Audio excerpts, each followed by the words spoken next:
Yes, we're on. Everybody hear me and see me okay?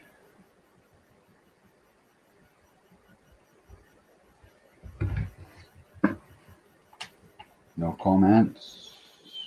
There we go.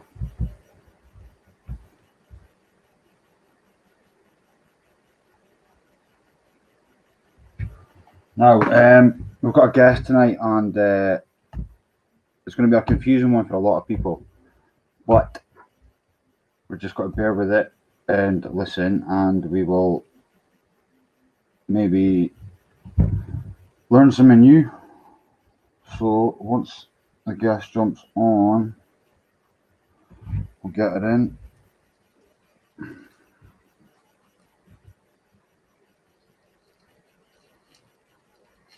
So as I said, it's going to be confusing for a lot of people, but if we just listen and try and understand the situation that the guest's in, as I say, we might learn something new.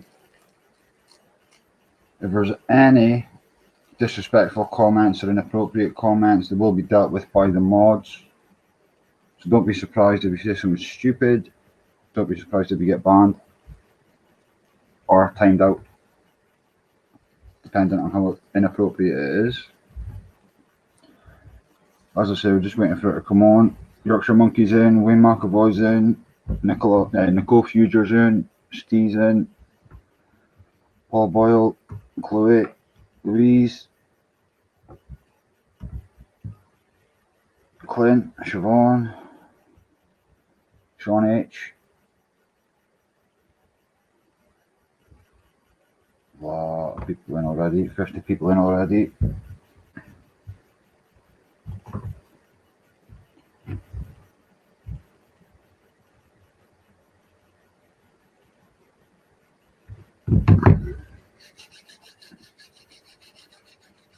Moggy. Good to see Moggy back in. Moggy's becoming a regular. Coming back, supporting the channel.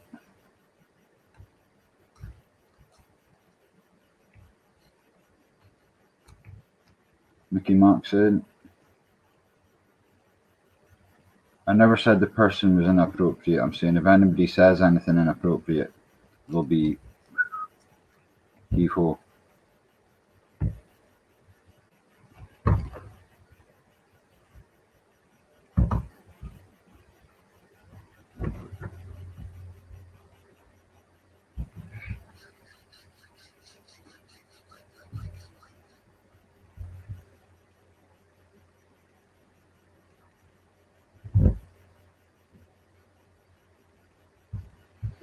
Kieran Lynch is in. A lot of love for Moggy. Boxing Barry's in.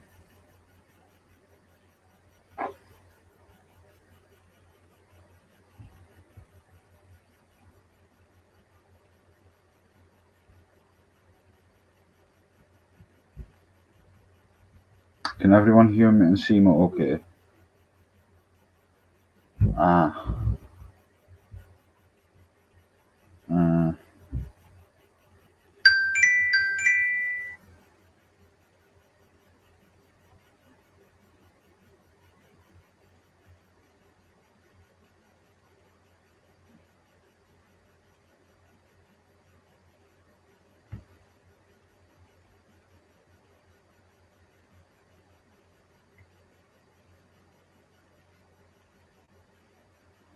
right.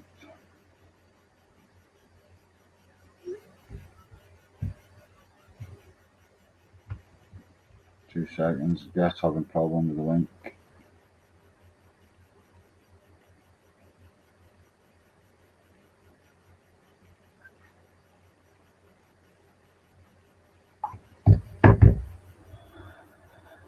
Need to keep it dark, monkey.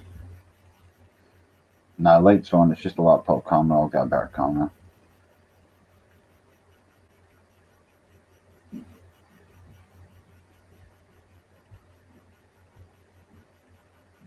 Can I do it? Yeah.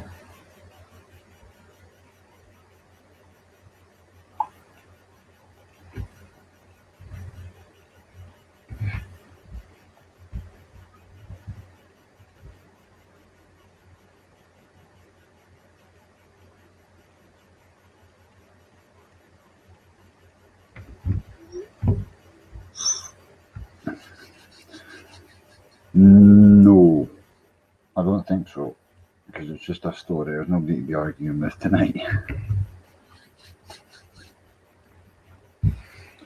So as I say, this will be confusing for a lot of people, but hopefully as we get through, that'll explain a lot of things about a lot of things. And if anybody's got any questions, just put them in the chat and I'll try my best to get around to them. Andrew's in.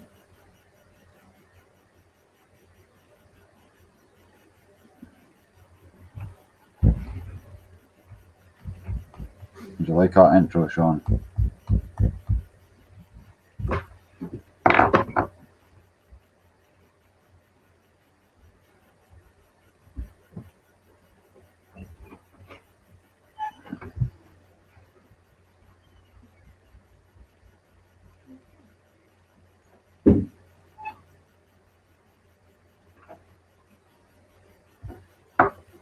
Seems like we might be having some difficulty with the link.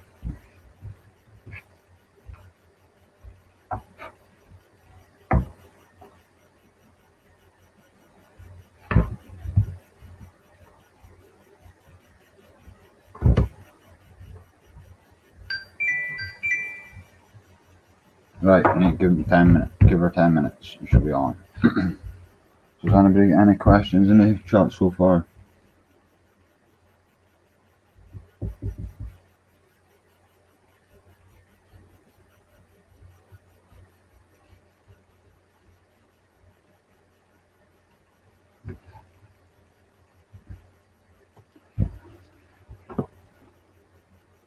Yes, Corbin, look at. Nice one for coming back. 71 people in, 7 minutes in, not too bad.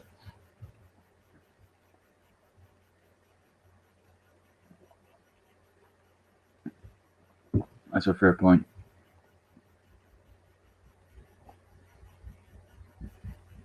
Yeah, good point, Clint.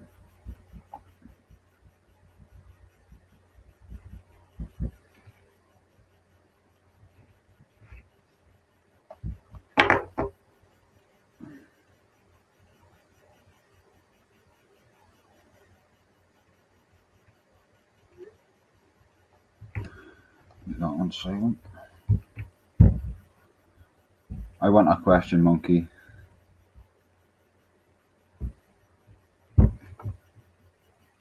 I'll just let you wait and see. I don't want to spoil anything, Nicole.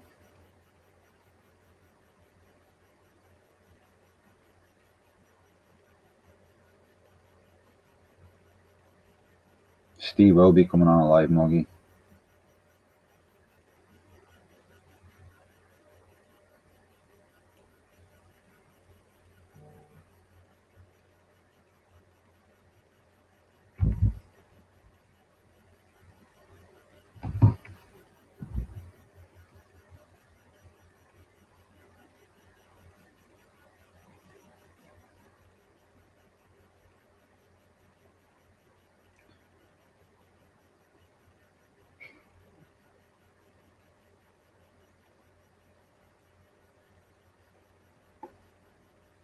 He's a silent partner.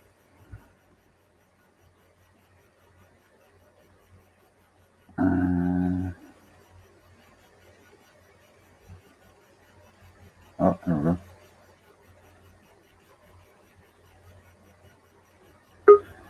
Here we go. Guest is here. Now, bear with us and we will be sorted. Now, hello. Zara, how are you? I'm not bad, are you? Not too bad, not too bad. Now, there's going to be a lot of people in the comments confused about why I was referring to you as she. Okay. Start with your name, well, telling people who you are, where you come from, and what you do. My name's Zara. I live in like the Mansfield to like Nottinghamshire area. I'm transgender, but maybe not transgender. At the minute I'm really confused about who I am. Like, so I've been following Cody's channel for quite a while, like maybe 3 or 4 years. Yeah. And like his channel's really like enlightening and educational because it talks about like real issues. Mm-hmm. And like so like with me, I'm like, I've been having feelings of gender dysphoria for like quite a few years. Mm-hmm. And like, but at the minute I'm like really confused. Like I don't necessarily feel as much female as I should do. As I feel I should do. And I'm like, so I like put a hold on like the gender identity clinic, and I'm currently on a waiting list to go to a borderline personality disorder specialist. Mm-hmm.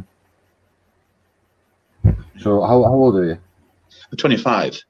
25. Now, how long did you say you had how long did you do with this situation? I've feelings of it since I was like maybe like 9 years old at like primary school, but that was just like little like inklings of it. But then it got stronger and stronger as I started like getting into like my late teens, early 20s. Okay. So how did you start at this? Right, we'll go right back to the start. What sort of feelings was you having at the beginning, and how did it like manifest itself? Oh, it's gone. Press the wrong button. We just click the link again. Oh, there we go. Wait. Yeah. So where were you when you had your first like feeling of this happening?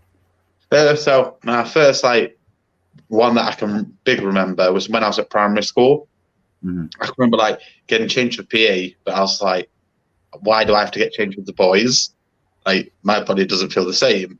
And when you're like 9, you're like you don't know anything when you're 9. Mm-hmm. So it's like I never thought anything of it, and it's just like okay, it is what it is.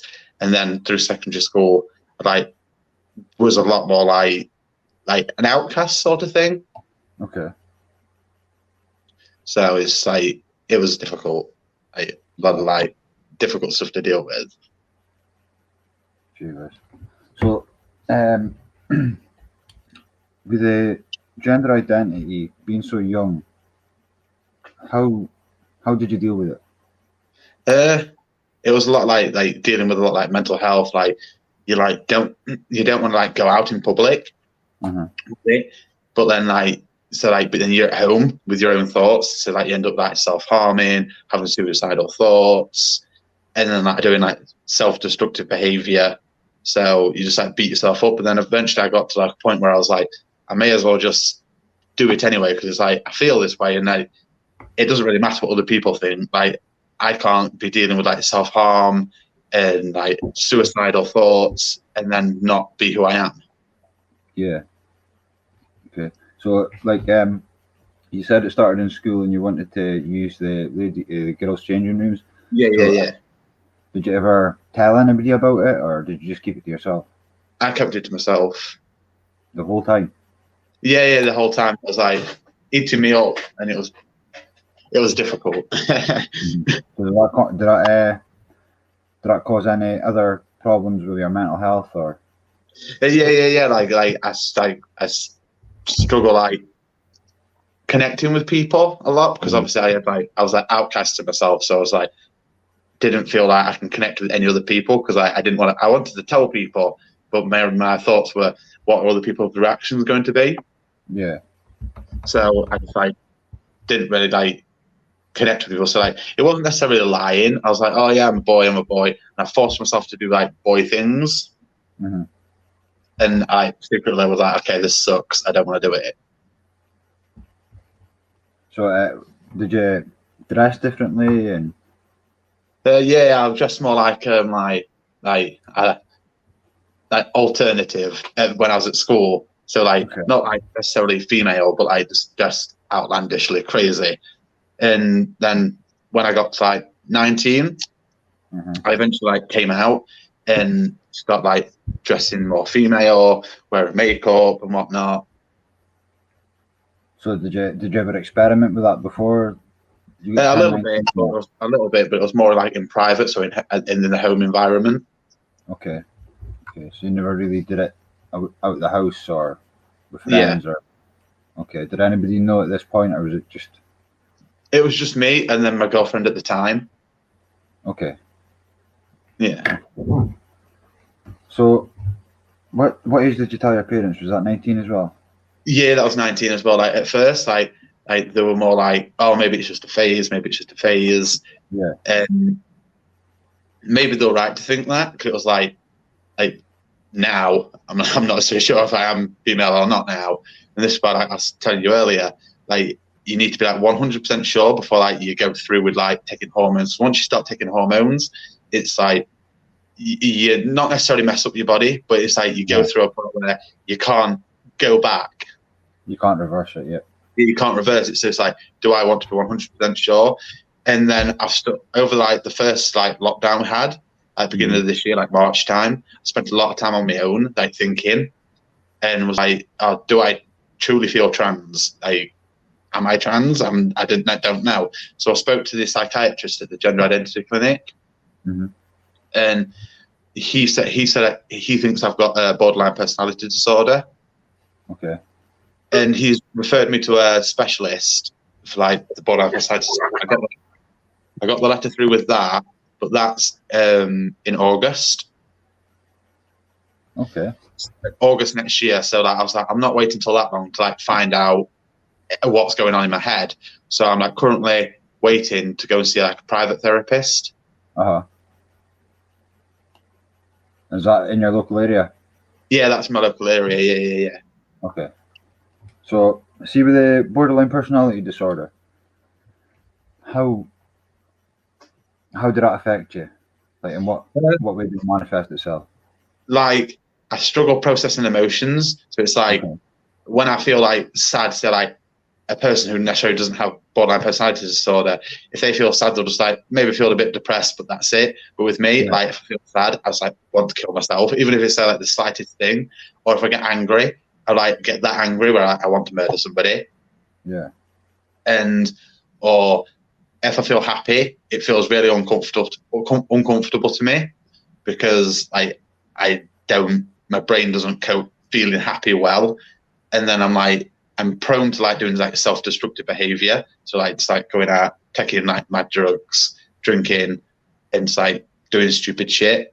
And it's not good behavior. Like, I need to get it sorted. Yeah.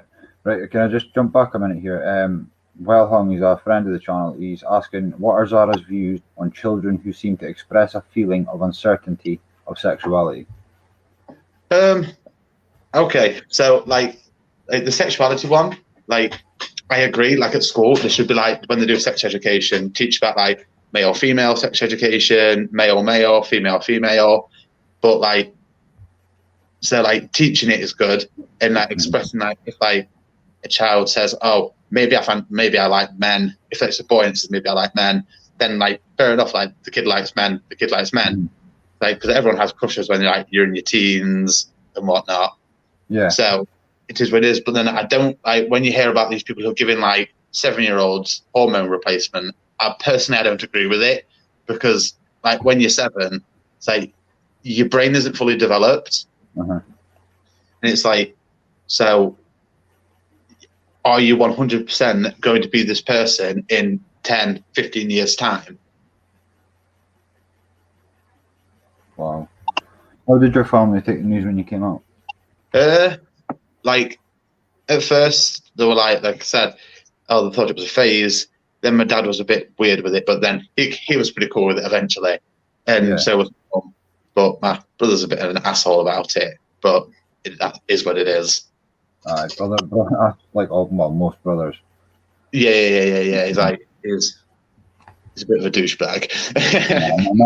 I will say my brother's all right, but so Cody said earlier on. I'm just jumping forward here, but Cody said earlier on you had a bit of workplace discrimination. Yeah. I was just wondering what happened there. If you could explain what happened. At the time, I was working at Sports Direct, the big warehouse in Shirebrook, and that's when I was like fully living as a female. Yeah. And legally, you don't have to have a gender recognition certificate to use the female toilets if you're like trans.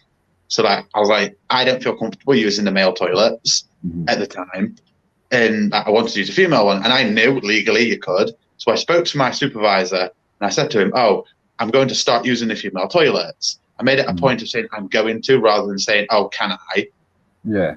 He said, "Oh, I need to let the manager know." And I was like, "Okay, let the manager know, but I'm using it anyway." So we let the manager know, and the manager said I couldn't. And when the supervisor came to tell me that I couldn't, I'll use them. I said, "Okay, well, thank you for at least try telling this guy." I goes, "Can I go and see the manager?" He said, "You can if you want." I went to go see him, and I walked into the office, and I said, "Which one of you is Pavel?" And he was saying, then no one owned up, and I was like, "Okay, well, do this in front of all of you then." He put his hand up. I said, "Okay, me and you need a conversation." And I told him that legally I can use the female toilets. And he says, "Well, I don't want you to, it'll make other people feel uncomfortable." And I goes, "What, so I have to feel uncomfortable because it might make other people feel uncomfortable?" And I said, "Okay, can we go and see HR about it?" And he told me no. And I was like, "Well, you're now stopping me from going to see HR. You're making these fucking rules up as you go along." So eventually we went to HR, and as we walked into the office at HR, I didn't know at the time, one of the girls who worked in the HR department, I knew from school. So she was like, "Oh, hey, what's up?" And I was like, "Hi." And then she said, "Yeah, you can use the female toilets. I don't know why this guy is telling you can't." So I eventually was allowed to use it. But then I eventually left Sports Direct because it was just not a good job. You probably heard stories about Sports Direct. Yeah, indeed I have. The guy that asked the question before well hung, he says, "I asked because a family friend's biological 8-year-old son says he has a girl, says he's a girl and his mum has agreed and dresses him like one. And asks everyone else to call him a girl's name, etc. I personally refuse to." Well, if the child said wants to wear a dress or like put makeup on or like typical female things, then you should my personal view, if the child wants to wear a dress, or if anybody wants to wear a dress for that matter, wear a dress. It's only an item of clothing. It's not like the end of the world. And but at that age, they call them if the guy doesn't want to call them like a girl, then like a she or her. And fair enough, that's up to that guy to not call the child she or her. But also, it's like the child's 8. Is this, like I said earlier, is the child going to feel like this when this child is 18? Yeah. So, but for the mother of that child to force everybody to call that child a girl is a bit weird, personally. Okay, so that's two opinions that agree on one thing. That's Jesus. I don't think we've ever had that on this channel. So, Wayne McAvoy says, "I think age 7 is far too young for parents to be making those decisions." Yeah, like I say, because I know when you're at that age, you can take them to to the gender identity clinic, and they see a specialist child gender therapist, and they can receive gender testosterone blockers or estrogen blockers if it's a girl. And I don't agree with it personally, but it's this stuff affects their body. So you're meant to hit puberty at a certain age because that's just natural what it's supposed to be. So if this child turned around and said, "Oh, when they get to 18, oh, I'm not actually trans," they're going to hit puberty when they're 18. And that's going to mess up their body because that's not when you're supposed to be hitting puberty when you're 18. Yeah. Wow. There's another. Makes it go into a female hall. What do you think's wrong with it? What's that? I think there's a comment before it that I've missed, so that was my fault. I can't see it anyway, but anyway. So with the Sports Direct thing, how did that turn out in the end? You got to use the female toilet, but were you being discriminated against while you were working there after that? Pardon? I'm saying, once you started using the female toilets, was there a bit of discrimination after that, or was it? Not really. Like, I got on with everybody, most of the people who worked there anyway, so that they all knew our plans. And it was mainly like the management staff that had an issue with it, rather than just the normal workers. So no one really reported me. But I did have an incident at one point where one guy sexually assaulted me there. Okay. So, was that somebody who worked there? Pardon? Was that somebody who worked there? Yeah. Somebody who worked there who was also like working in the warehouse, because he was adamant. He said, "Oh, you can't be a female because you still have a dick," and like he groped me, and I stood with my friend so that when he like groped me, I gripped him up, and my mate jumped in and said, "Okay, don't hit him." I go and report, so I did. And when I reported him, I sacked him on the spot, which is fair enough. And then they made me contact the police over it, and I completely didn't want to, but I was like, okay, at least maybe the police can more have a talking to him rather than like putting charges against him, because all he did was like, I mean, he shouldn't do it, but I don't want to grass people up. I don't care. I'll deal with it myself. Yeah. So the police end up just having a talking to him rather than like arresting him. Like, I think they brought him in was more like for questioning under caution, and then no charges got brought against him.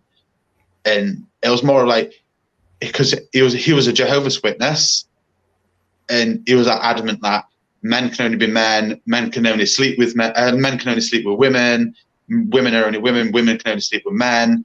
And it's a sin against humanity for a man to sleep with a man, or a woman to sleep with a woman, or for a man to wear a dress, or a woman to wear men's clothing. And I was like, but this is stupid. It's like, one, clothing is only clothing. Like, what does it matter? And two, don't you think God has got more things to worry about than two guys being in love or two women being in love? So have you ever? Sorry, I'm just going back to the. I might jump back and forward now and again, but so technically, if they said no to you using the female toilets, that would have been a hate crime, would have it? Yes, yeah, it would have been a hate crime. So legally, I could have like reported them and then took it further, like gone to like, I don't know what I could have gone to, like more like not necessarily the police, like gone to like HR and then took it further and got like charges brought against people. But I didn't want to do that. I wanted to start educating them on the subject rather than me. Like, because the guy who refused me to do it, he wasn't from the UK. So in my head, I was like, well, maybe he doesn't know that legally you're allowed to use it. So I'd rather educate him first, but then if he still refuses, then do it that way. And he thought he was right, and it just happened. We went to the HR, and the woman at HR was just like, yeah, this is stupid. Like, you're allowed to use the female toilets. Why is this guy refusing? Yeah.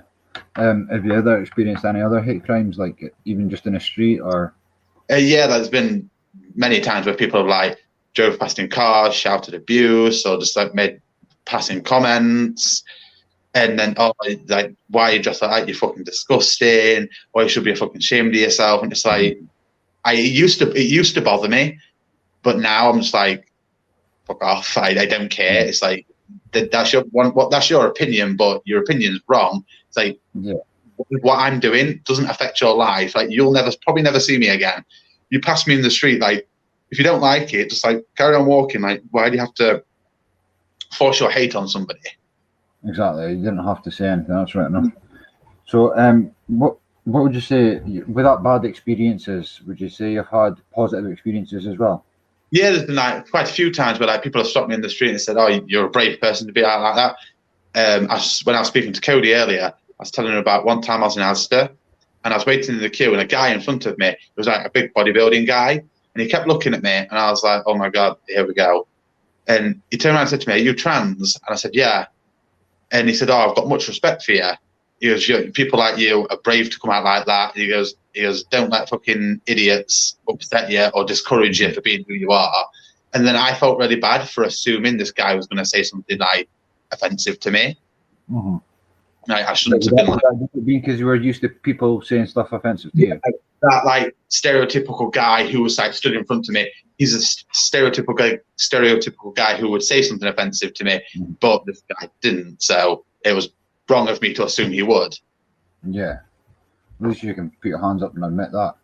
Yeah. So, what would you? I hope you don't mind me asking. You don't have to answer if you don't want to. What would have been your worst experience? Being like physically threatened in the street. I was walking through town, and this guy came up to me and squared up to me, and I'm not afraid of throwing down with somebody, but I also don't want to fight somebody. Why would I want to fight this guy? It doesn't achieve anything. I may well get hurt. He might get hurt. That's it. That's the only thing that will happen of it.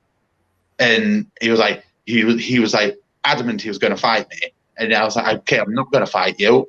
Why do you want me to fight you? Just walk on. There's no need for me to fight you.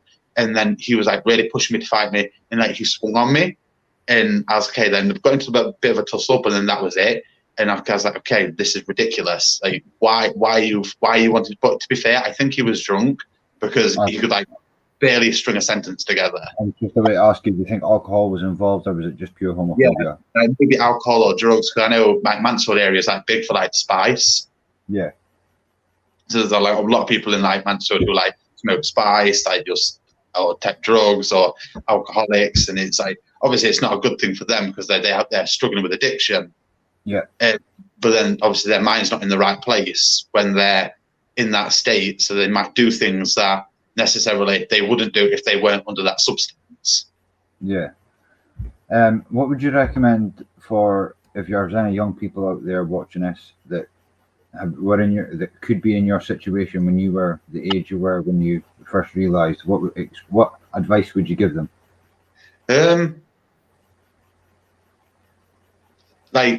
Talk to your family if it's safe to, because I know some people don't have safe home environments. Yeah. If you don't have a safe home environment, speak to a teacher that you maybe if when you go to school, a teacher that you like, because I know some teachers can be assholes as well. A teacher that you like, or maybe a friend or a family member that you're close to, and speak to someone about it. Even if you book an appointment to go and see doctor. I know obviously a little child can't just book an appointment, but try and speak to somebody who you can get to. Don't keep it in, because eventually it eats you up, and then you struggle with self-harm, and then you're I don't feel the same as everyone else, and then you start beating yourself up about it. You feel ashamed of yourself. You feel like you've let your family down. But it's you shouldn't feel that way. Talk to someone about it. Don't keep it inside. Yeah. So, have you ever had any problems with addiction through this, or I've not been able to tell anyone? Last year was pretty bad. Because I moved out from mum and dad's, and I moved to the shared house, and it was I'm still friends with the people that are who were living in this house, but I had to move out because it got pretty bad.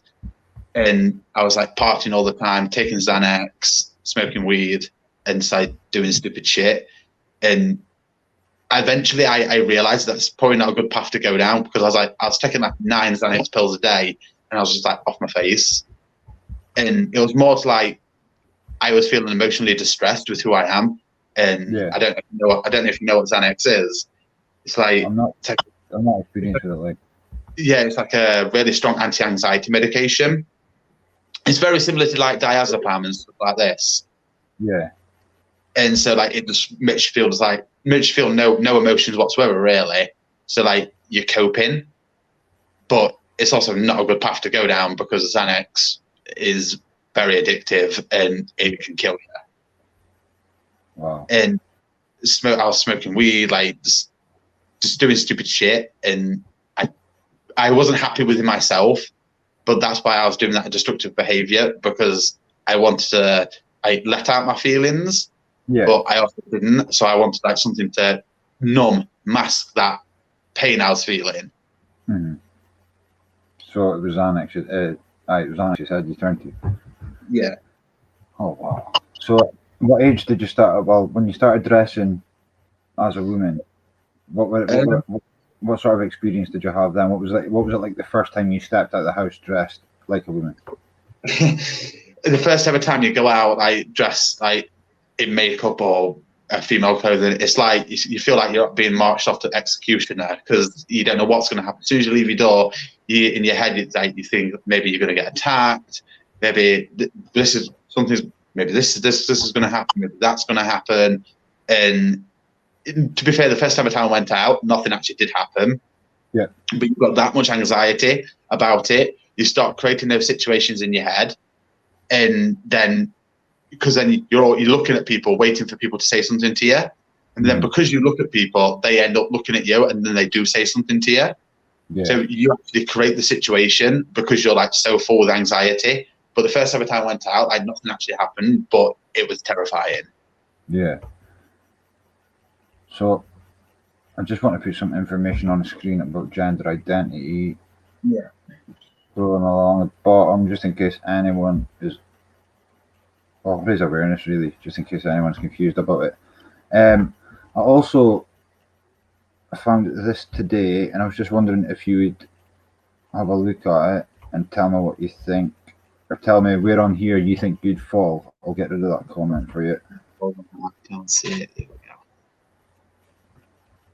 And the banner. At the minute, I would say more towards the gender fluid part, because when I was talking to the gender psychiatrist, he says like it's like not static. It's like it's like a liquid. It flows. Like even like people who are necessarily like live as just born a man, live as a man, they still have times where like some guys will be like more masculine, and some guys will do more like so-called women stuff. It doesn't mean they're trans. It just means they're like. But then some guys who do masculine stuff still do stuff like that about women's stuff. So it's like it's not necessarily just like a static thing. So like I'd say more gender fluid, because then sometimes I can like go back and forth. Like at the minute I feel more like a guy, and it's difficult. So currently, like I said, I'm putting on hold the transitioning until I've been to the borderline personality disorder specialist. Yeah. So I can like understand what's going on in my head, because I know one of the symptoms of borderline personality disorder is unstable self-image. So you can just like you see yourself differently to what actually you truly are, and that might be a factor in it. And I need to get that sorted first. So I need to basically cover all my bases before I make a decision. I'm not. I don't mean to put it like this, like about changing your mind, like it's something willy-nilly. But how often do you feel, or how often does your feeling change on? Do you feel like a guy, or do you feel like a woman? Do you know? Could it be a situational thing, like certain situations you feel more like a woman, or is it like a daily or monthly, weekly? It can go from anything like I can feel like a woman for like 5, 6, 7 months a year. And then suddenly I feel like a guy, or then sometimes it's day to day. It just really depends where my head's at. Yeah, it must be like a weird. Is it like a long transition, or is it like just you go to sleep a woman and you wake up a man? Sorry to put it, but that's the only way I know how to put it. Yeah, no, that's fine, dude. Like it's, I can't think of a way to describe it. Yeah. It can, like I said, it can like, I don't know, I can't describe it. Aye. Wow. So, how what's the longest you've gone feeling one or the other? I went like 4 years living full time as a woman. Okay. Like for 4 years straight, and I never even felt like a guy. And it's only been really a long period of me like living as a guy since like the beginning of the lockdown. And I think that was a big trigger for it, because I got furloughed from work, and I spent a lot of time just like sat around.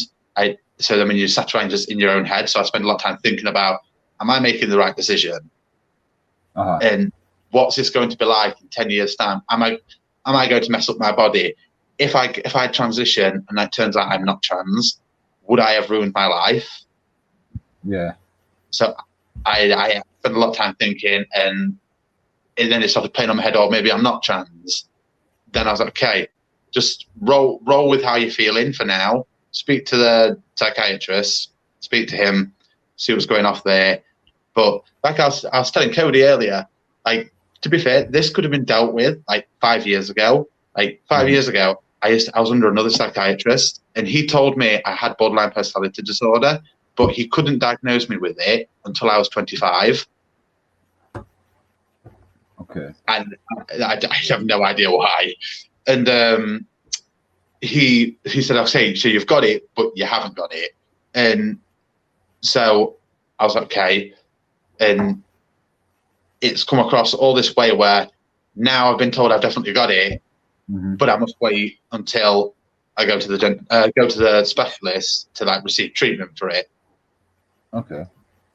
So was it just after you came out, or that you first went to a doctor or a psychiatrist to see why you were feeling the way you were feeling? Just after the time I came out, because I wasn't dealing with it. I wasn't dealing with it at all very well. And I was having like self-harm and suicide attempts. And I got put under the psychiatrist. And he's the one who was like, "Okay, you've got borderline personality disorder, but I'm not going to, you actually haven't got it officially." And it was difficult because then it's like, how am I supposed to know and how am I supposed to deal with what's wrong with me? But you're not going to help me and you're not willing to help me. You're just passing the book to someone else.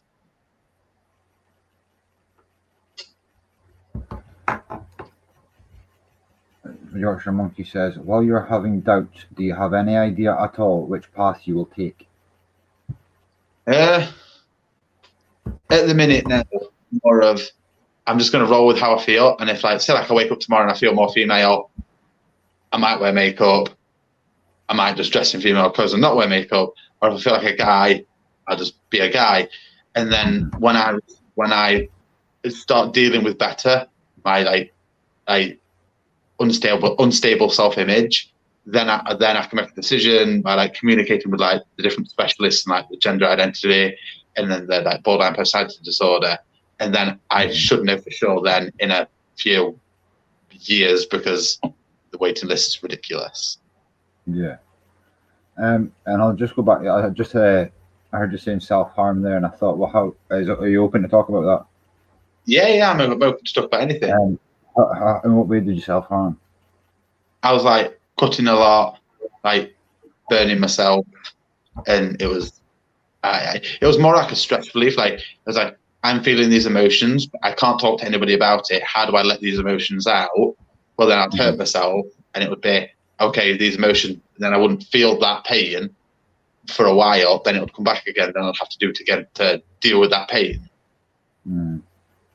So how often would you say you did it? Just when you were feeling down, or? Yeah, it would be like 4 or 5 times a week. Oh, wow. Yeah, it was bad. It was very bad. How long after you started self-harming did you eventually seek help for it, or did you actually seek help for it?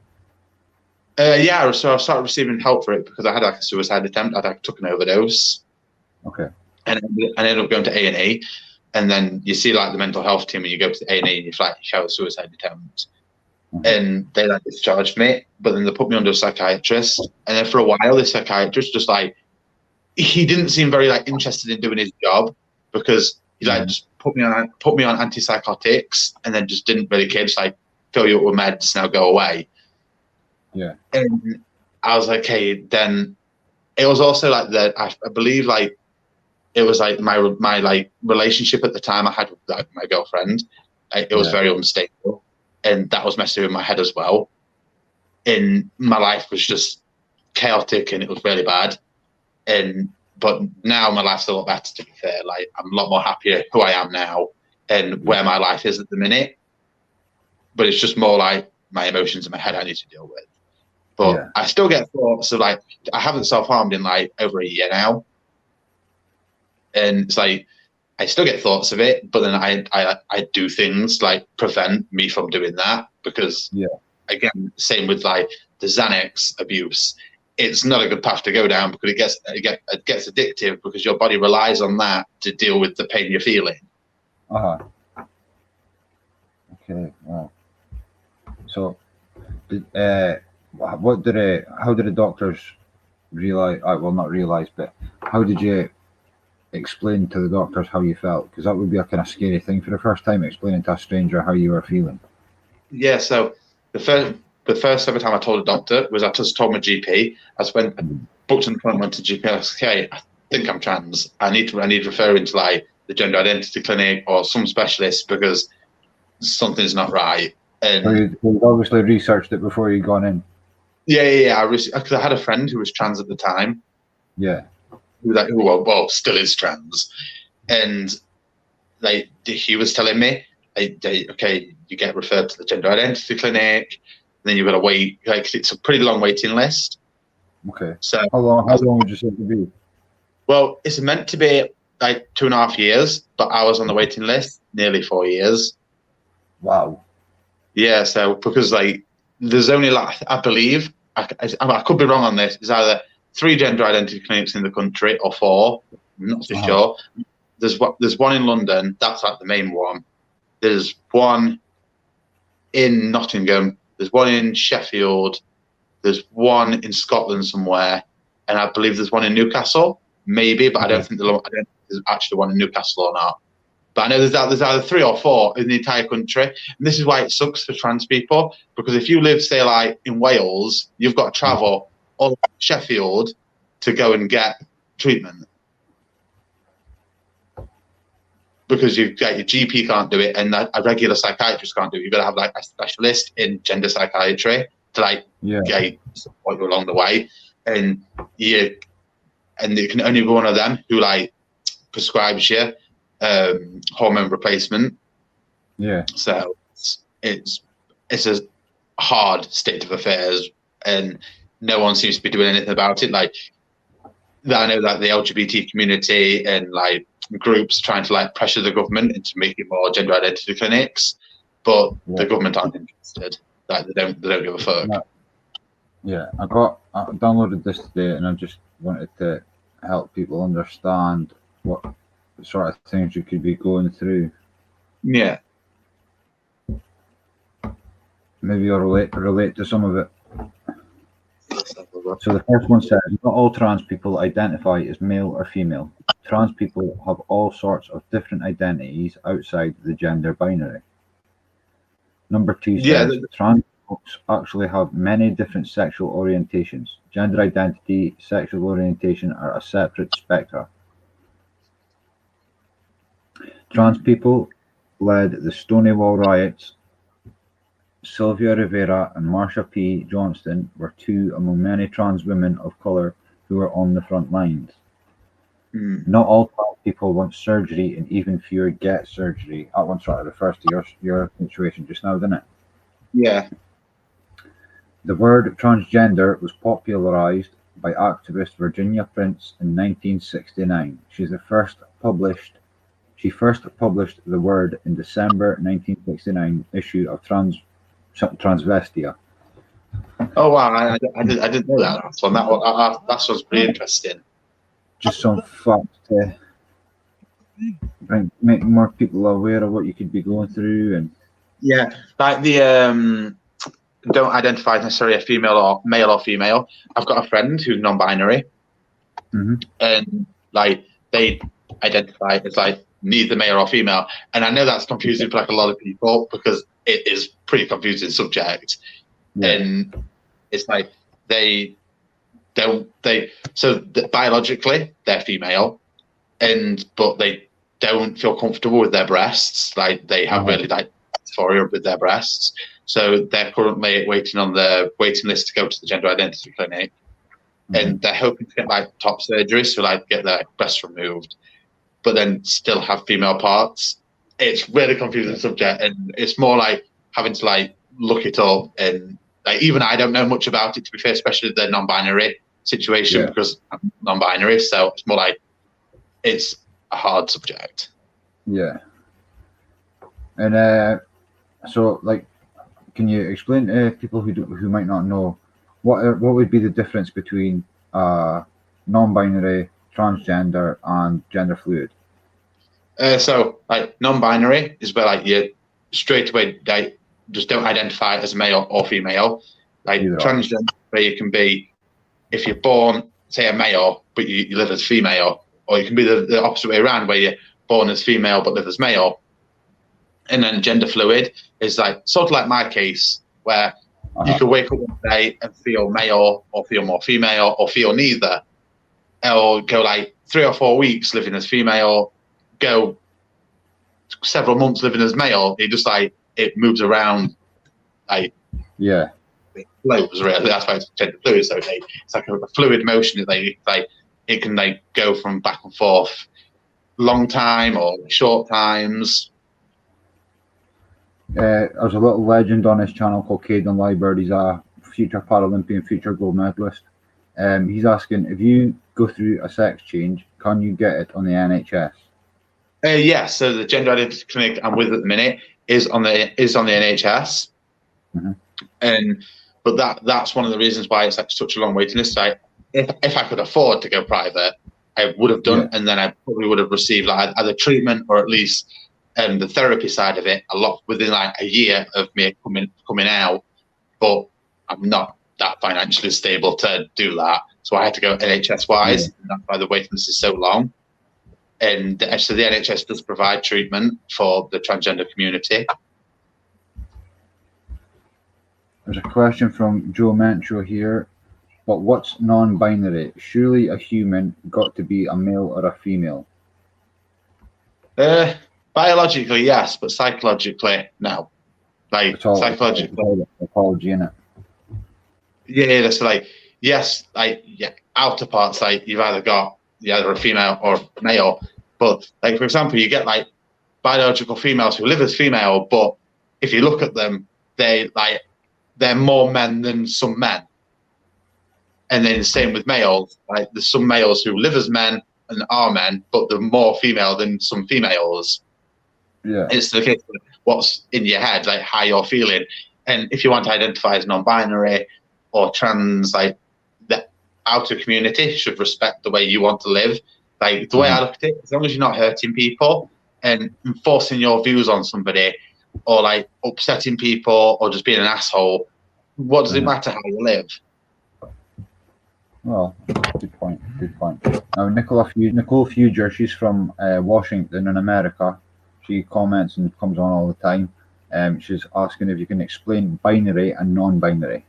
So binary is like living, for example, like yourself, like you're a guy, live as a guy. That's like binary, like it's in one place. But like non-binary is where like you neither in between sort of thing, where like you're not in between those two static male or female. You're in between. Yeah. So you could have the body of a male, but still like putting on makeup and then going to watch football.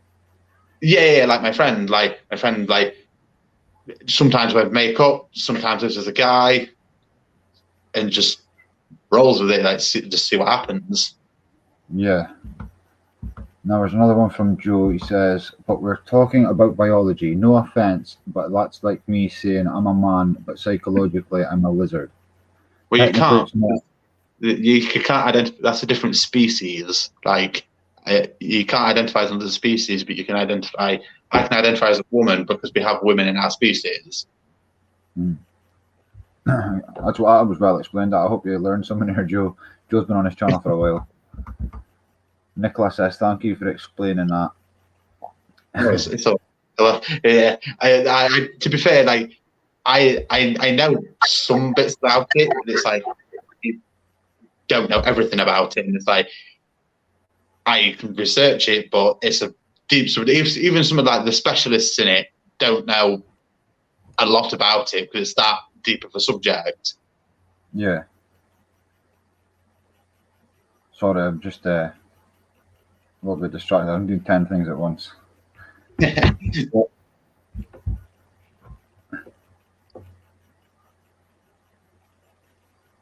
Okay. Just looking at some of the comments here.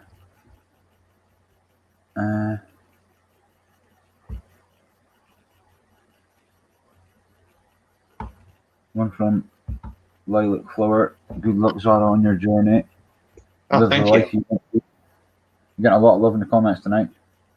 Oh, I can't see the comments. I tried to click on the thing, the chat, But then that's when I clicked on that, it took me off.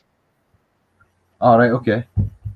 But no, it's getting a lot of love tonight. Oh, okay. That's good. Better than getting hate. It's thank you. All right. Really supportive people on here most of the time. Yeah, I enjoy the channel. Cody's had, and you've had a lot of like good people like speaking to about. There's been some cracking conversations.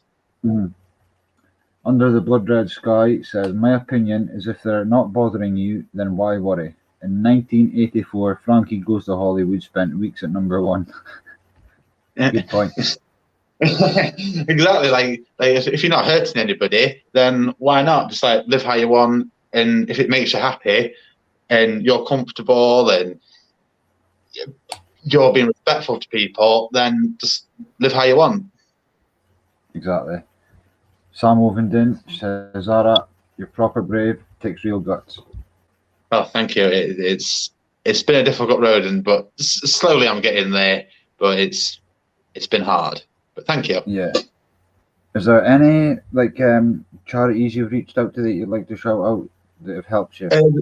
Yeah, there's a charity called Gender Intelligence, and they do a lot of like supportive people for like who like got like abusive homes. Like, I didn't have an abusive home, but I know they also do a lot of therapy and stuff. So yeah, that's a good charity because they do a lot like help for like especially like children as well who are like dealing with LGBT issues who necessarily can't like feel comfortable in their home at who they are.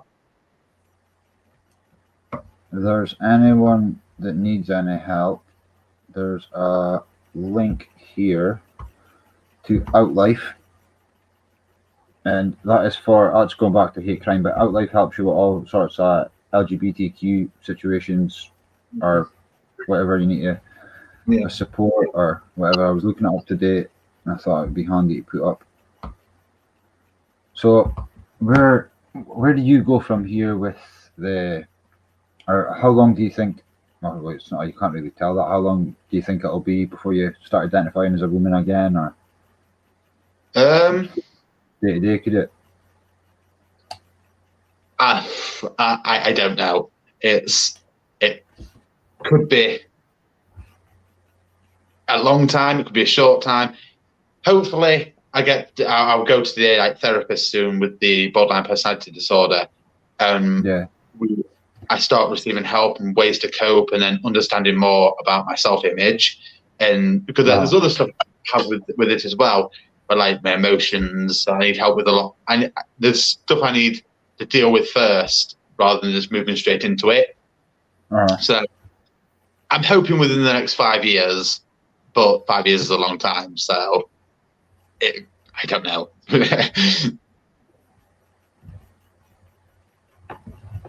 Alright, we'll go here. Oh, we're showing a bit boxing. So, are you still in touch with your family or not? Yeah, I live with my mum and dad.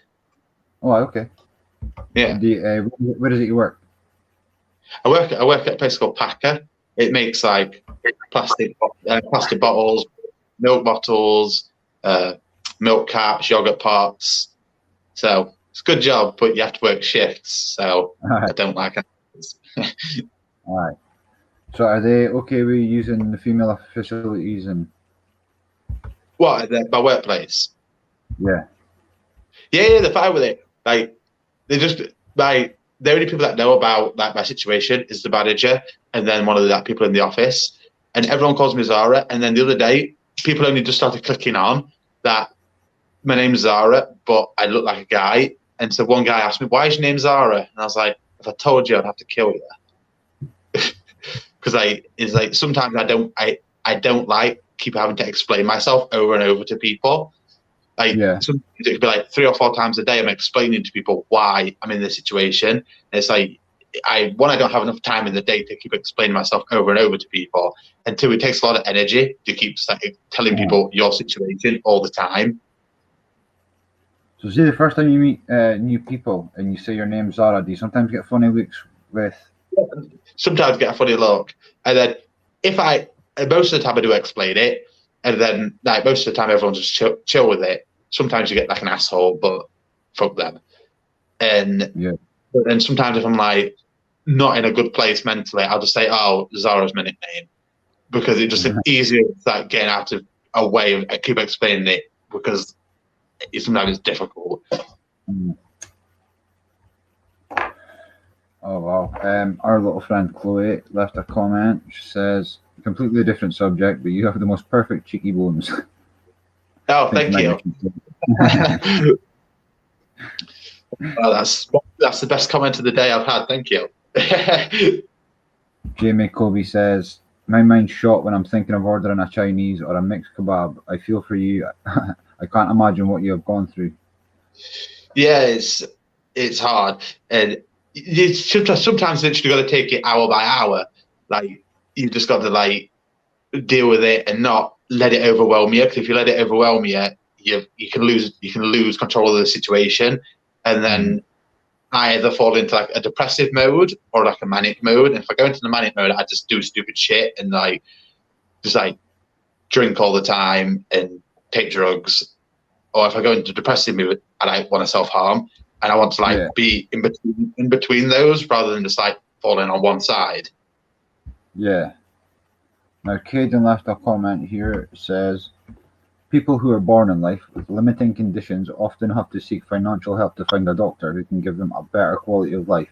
But you can change your gender free of will on the NHS." I don't understand the question. I think like people with disability. Caden's got cerebral palsy. Okay. And then I think what he means is he has to go and seek financial help to find a doctor who can actually help him. Yeah. I think he's asking your opinion on gender reassignment surgery being free. Yeah, I agree with him. Like they people in his situation should also receive it free on the NHS, and that's more to do with like the government providing funding for like areas of the NHS and what specialists people need, and it's like it's difficult because it's like this guy should receive free treatment for the situation he's in, but it's also like the trans people should as well. So everybody should receive treatment for any like medical condition they're in, regardless of like none of them's like more like some more important than others. Like some are like life threatening, so they're obviously need treatment faster than what people necessarily isn't life threatening. But it's like people deal with stuff and like everyone's dealing with their own shit. And it's like this guy should receive free treatment as well. So I do feel sorry for him. And I can't imagine what he's going through. Yeah, I don't mean to put you on the spot there. Joe Mensch was asking if he wants to be a woman. Why is the decision so hard? If he wants to be a woman, be one, and same as if they want to be a man. Not being blunt, but I don't get it. Educate man. It's like some people who like automatically know they're a female and nothing changes. They haven't got any like underlying like mental health conditions.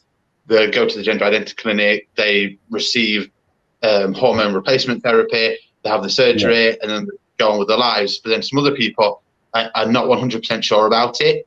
But then if they say, okay, I'm not going to receive treatment, and then they just go into their life, they still have that in the back of their mind thinking, oh, maybe I actually am trans. And then eventually it leads to like starting to self-harm and mental health. And so it's like, it's not always as easy of just saying, okay, I'm 100% a woman or I'm 100% a man. It can be difficult. Yeah. He said, Joe also said he's not asking about others. He wants to know your perspective, or was that your perspective? Yeah, that's my perspective. Yeah. Charles Leiber, this is Caden's dad. He's an absolute legend. I think he's 60 years old, and he works out like he's a machine. He's an absolute machine. Hi, what's up? Inspirational. Very inspirational. Very inspirational. I think you'd benefit from talking to Caden. He's a really clued up young lad. Yeah. Very. So, see, in your job now, do you still get funny looks, or? Not really. Like The place I work's really good. I get on with nearly everybody there. There's some people who are like assholes, but you get that everywhere. And just slide little remarks and stuff. Pardon? They just slide little remarks in and stuff. Not really. No, they're just like just accept me for who I am. Where I am now is better than when I was at Sports Direct. Yeah. So like it's quite a big place, but it's not as big as Sports Direct. Like you could have like 5,000 people on a shift at Sports Direct. So it was a lot of people, and then the more people you get, the more chances you are of running into an asshole. And in a smaller place, you're less likely to. And everyone there's sound. Yeah. Another one from Joe. He's really needing educated tonight. Oh, not Steve. Sorry. So Zara, you change your mind daily, or going on? Just trying to understand. Like I said, not necessarily daily. Sometimes, like I lived 4 years as a woman where I didn't think I was a guy. I didn't want to be a guy, and then suddenly I felt like a guy. So it can be a long period where you live as one gender, or a short period. It just generally just depends on what's happening. No, I've just got to go and quickly nip away and do something. But the next, can you just explain to everyone, like, when you're in your situation and you find it hard to, do you find it hard to go dressed like a woman anymore, or does it just come natural now? It just comes natural now. Like I just like roll with it. I like just put on some clothing because it's only an item of clothing, really. So it's like you just put it on, go out, and if people make comments, then fuck them, because they're not going to do anything. They're just going to make comments to you, and they're just like, I believe they have anger within themselves. Certain situations, maybe that's what's going on in their own lives, that they've got like they have to like push their anger and hate onto you because they just see something. And it's not always that. It's something if someone doesn't understand a situation, some people just say, okay, I'm going to like research this subject, learn more about it, and then I can make an opinion on it. But then you have other people who are like low IQ people who are just like, oh, well, I see something I don't understand. Let's just attack it. And it's like, okay, but how do you know that you wouldn't be friends with me in any other situation? Like, educate yourself. Like these people have never spoken to me. So how do these people know they automatically don't like me? Like they need to just like pull their head out their asses and fucking just talk to them and educate themselves on the subject. Yeah. Well, I'm liking Joe tonight because he's got another question. Did you grow in a masculine or feminine environment? To be fair, like my upbringing was pretty like standard, really. Like there was some like difficult times in my upbringing, like some very difficult times, but also like it was just like a pretty standard upbringing, and I wasn't like forced to be like doing man things, and I wasn't forced to be like doing female things. So it was just like a pretty standard upbringing, really. Okay. Joe says, if I'm asking too much, just say no. It's actually quite good he's asking, because no, man, you can ask what you want. It's okay. It's bringing awareness to other people. He's saying he's not going to lie. He still doesn't get it. Sometimes it takes it took my dad like many months to start understanding it. So yeah, I'm not going to expect people to understand it within like we've been on like live for like half an hour, 5 minutes. And so some people are going to take longer to learn about. Some people already know about the subject. So it's like learn about it in your own time. And if you see people on the street who may be trans, don't like make negative comments to them, because you don't know what situations going on in their head. Like if you say something offensive to them, or start on them, or just shout abuse at them, you don't know if that's going to tip that person over the edge, where they're going to go home and maybe commit suicide. Trigger the mental health action. Yeah, then you're not necessarily to blame for that person's suicide, but you could have prevented that by just not making that comment, and not keeping your comments to yourself. If it's going to be offensive, just don't say it. Just I don't know, look away from the person. If it that upsets you that much, like to certain people who like don't necessarily like the LGBT community. It's like look away. It's like don't look, don't think about it. Yeah. You mentioned your dad. That's a good transition. Oh, sorry. For want of a better word, it's a good transition into the next question from Yorkshire Monkey. Do you get support from your parents and family? Most of my family, yeah, but then some of them parts of my family, no. But my parents are very supportive. My parents are like really supportive. Have you got brothers and sisters? I've got one brother. He's, Just like I said, he's an asshole. I've never met him. I won't comment. No, so, said, I take people as they come. Yeah, that's a good way to live. Like when I meet people for the first time, personally, I don't have an opinion on them because I don't know them. Like sometimes you look at people and you're like, oh, I automatically don't like that person, and I personally think that's. But it's like maybe somebody looks like somebody you wouldn't be friends with, but just like get to know them. If you don't like them after getting to know them, you don't have to be friends with them. But at least you took the time to talk to them, and then maybe they're a good person, maybe they're a bad person, but don't go on face value.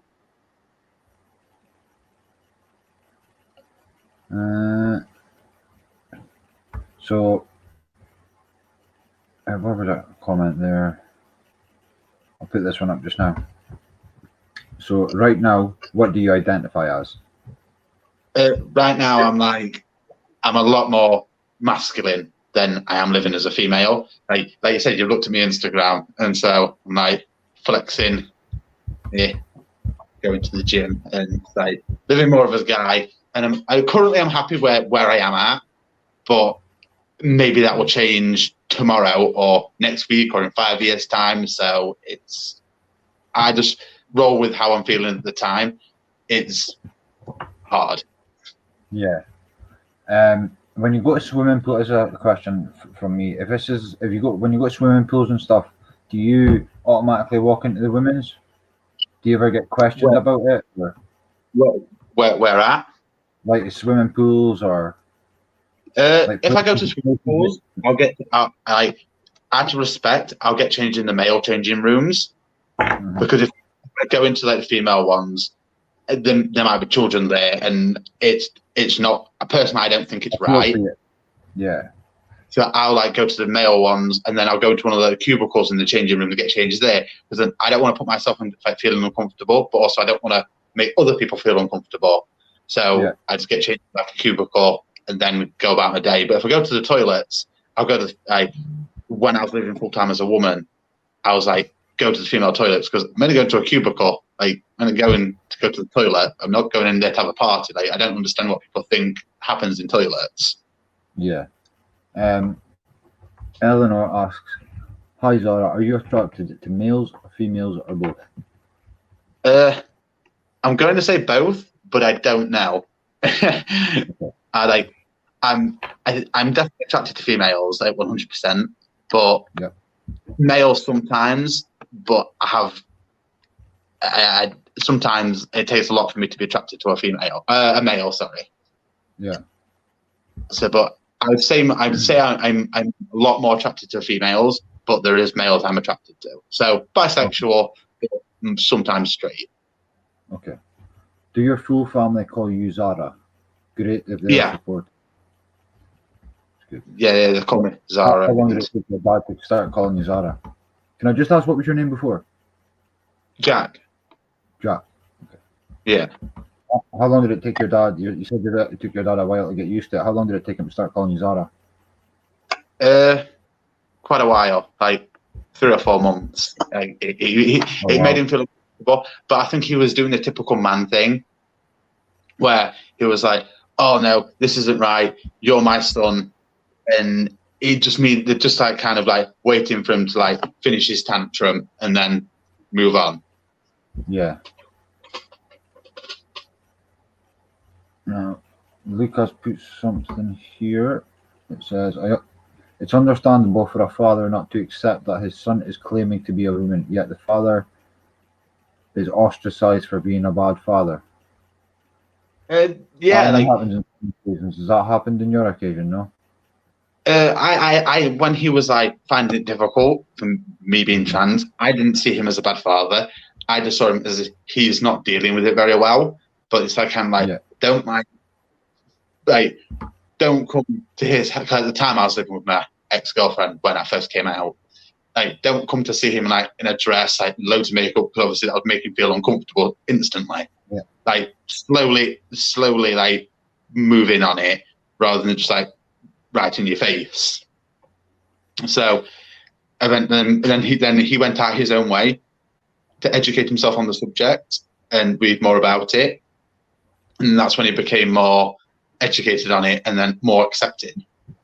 Yeah. There's another one from Joe here. Joe's on the ball tonight. Zara, life is short. Life is too short to live conflicted for so long. It's sort of a waste of valuable time. You should just live. I don't see it as, because then like in my head I'm like, okay, I'm on an adventure here, but like I don't know where I'm going to end up. Like some people like already know where they're going to be in 15 years time, but I don't. I could be anywhere. So I'll see what happens, and there's going to be good days and bad days, but it's part of life. Like things happen. People have different situations. It was like I'm on an adventure and just getting after it, having fun, and doing what I got to do. It's a way to do it. Chloe's asking, does it affect you and your partner when you get into a relationship? Well, currently I'm not in a relationship, but yes, sometimes. But it's like I personally at the minute I'm not ready for a relationship. Like just mentally I'm not. But it's more like just seeing people and having fun, and that's it for me. So is there a sense of social anxiety you feel?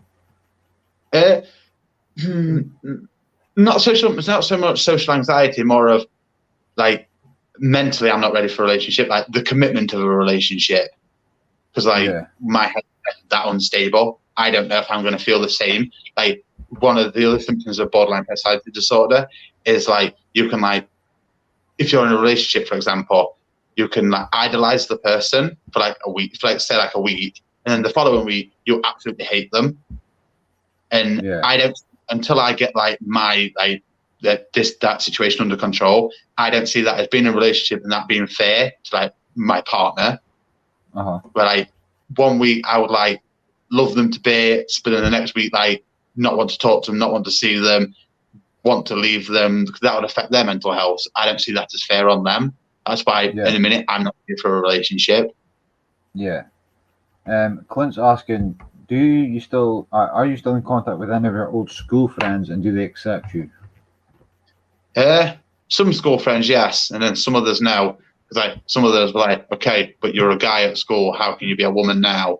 But then some other people are just like, okay, you're still the same person. You're just like it was dealing with stuff at school that you wasn't ready to talk about openly, and now you are talking about it openly, but we're still going to support you because we love you. Yeah. So I just literally thought of a question just now. See, when you're identifying as a woman, or identifying as female, should I say? I need to stop saying woman. When you're identifying as female, how does shaving work with your beard? Pardon?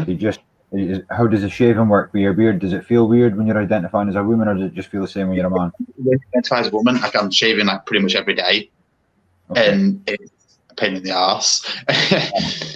But like when at the minute, I'm just like, okay, it's like growing a beard. But then I may as well shave every day anyway, because where I work, because it like deals with food, not food products, but stuff that goes with food, like the plastics. If you haven't got a beard, you've got to wear like a beard net.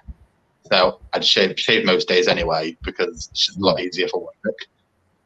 And I shaved like 4 years I lived as a full-time woman. I was shaving like pretty much every day, or at least every other day.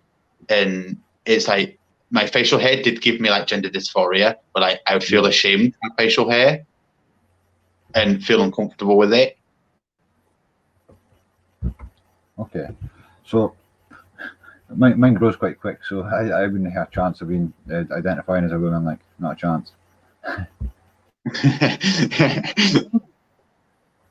So I'm going to put up a picture of a helpline for LGBT in Wales, if anyone needs it. And I've got one for the UK wide as well. So if anybody needs them numbers, take them down. And get rid of that banner.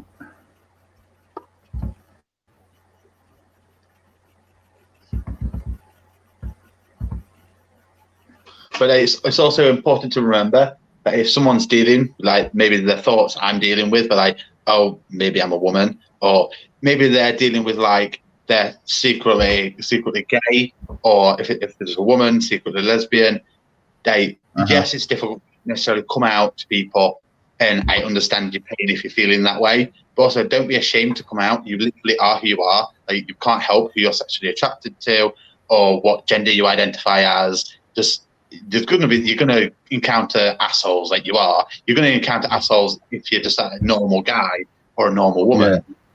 But don't let people get you down because you're worth more than them. Good advice. Really good advice. So what would you give any advice to parents of men or women in your position? Yeah, so like if your child comes to you and says, okay, I'm feeling these emotions, like talk to them about it. Like I know there's like some parents that would like straight away, okay, these emotions, they don't want their child to feel them emotions, but talk to your child, because then what will happen is your child will say, okay, dad, or okay, mom, I won't deal with it. I won't be this person. But then when they're on their own in their room, they're going to be thinking about it. And then if you ask them, how are you doing? They're going to say, oh, I'm okay. But then secretly they're not. Maybe they're hiding self-harm from you, or hiding thoughts of suicide from you. And then if they act on that suicide, it's then you'll be beating yourself up about it the rest of your life, thinking, if I had have just sat down and talked to them about it, maybe this person would have still been alive or not been self-harming. Yeah. So talk to them about it and make them know that regardless of what situation they're in, you're still going to love them. Yeah. So are you, this might be a personal question, but are you still self-harming now? No, I haven't self-harmed for over a year now, so I'm quite happy about that. Do you still take medication for your borderline disorder? Not with borderline personality disorder, because I'm on the waiting list to go to the specialist about that. Yeah. I wasn't antidepressant. Well, when I first saw the original psychiatrist that told me I had borderline personality disorder, but couldn't diagnose me with it, I was on antipsychotics at the time, and I eventually stopped taking them. Then I got put on antidepressants, but they, ironically, making me more depressed. So I just like scrapped them and stopped taking them. And I've been like dealing with like depression and stuff like my own way. So like been coping with it my own way, and I find that a lot better than taking medication. Yeah. So, oh wow, this I keep jumping back and forward, but I'm quite interested to ask you quite a few questions. But there's one that just popped up here that I think should be a bit inspirational. This guy seems fairly young. Today's problems will soon be tomorrow's nothings. Yeah, like it will be. Like eventually, I will come to a point where I realize where I am and who I am, and then this will all be in the past, and then I can move on and live my life hopefully better. But at the minute, it is what it is. And while you're in your 20s, life sucks anyway when you're in your 20s, so it's hard.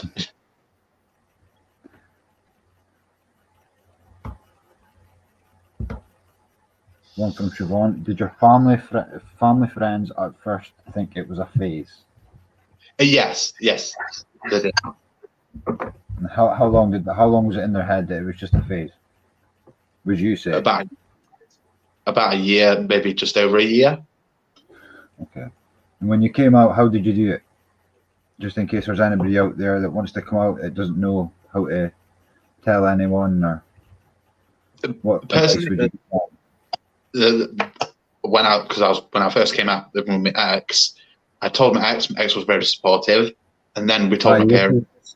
Is this sorry to jump in? Is this a girl you were talking about when you first the first one you actually told? Yes, my ex. Yeah. How did she take it?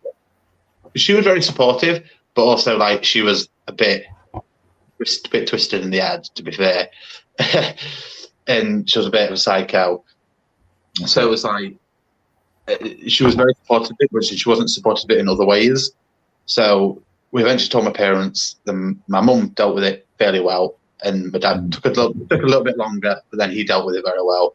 And then some other of my family, I don't really talk to anymore because they're not willing to like support me, even though like I'm willing to still talk to them. Then fuck them, because they're not obviously interested in me at all. Like, they're not asking about how I'm doing, even if they don't necessarily have to talk about the gender identity.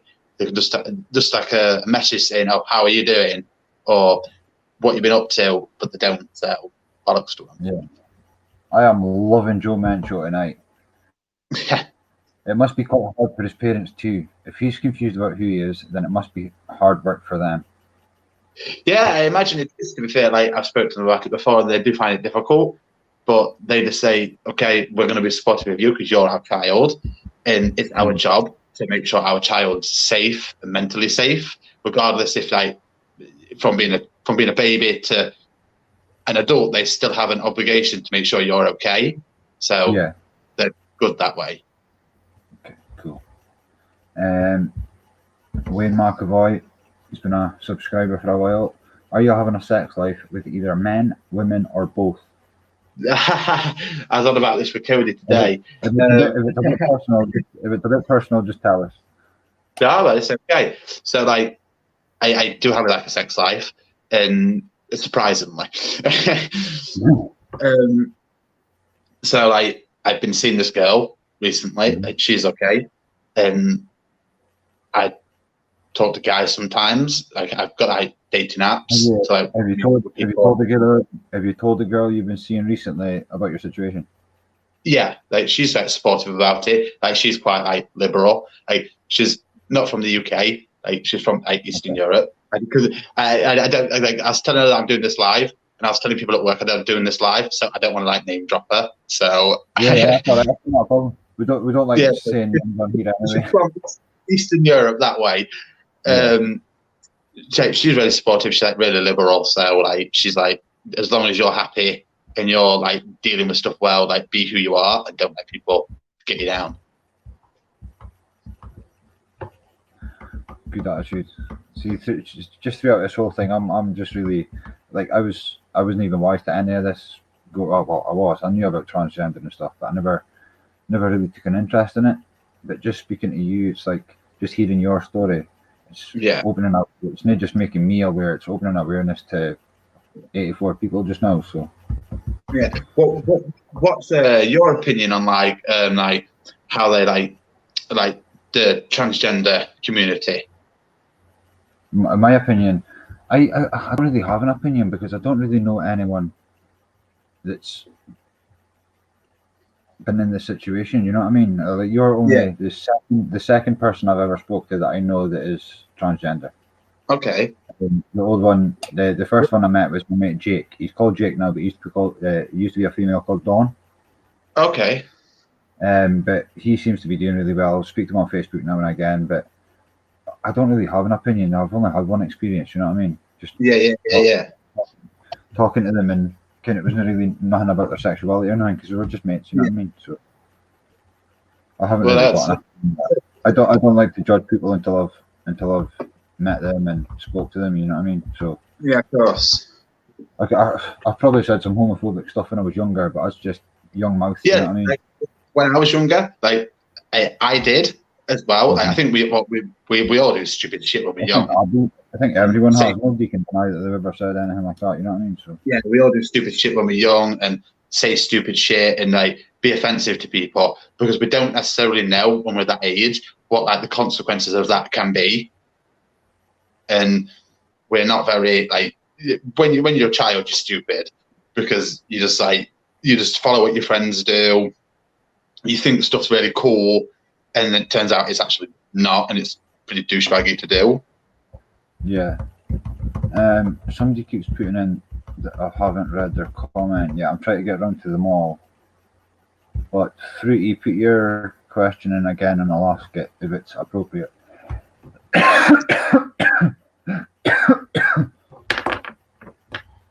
If it's appropriate, you can post it again, and I'll try and see it. Siobhan says it's so good that your parents are supportive. Yeah, like I'm like proud to be their child, because like there's a lot of parents out there who would be like abusive to their child because they're in a situation that they're not dealing with very well. But my parents have been amazing.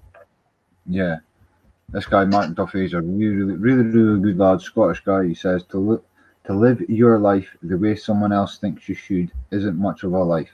It's your life. I think he's meaning it's your life to live. No, it's your life. Live your life. Be free. Good luck on your journey, pal. Do what makes you happy.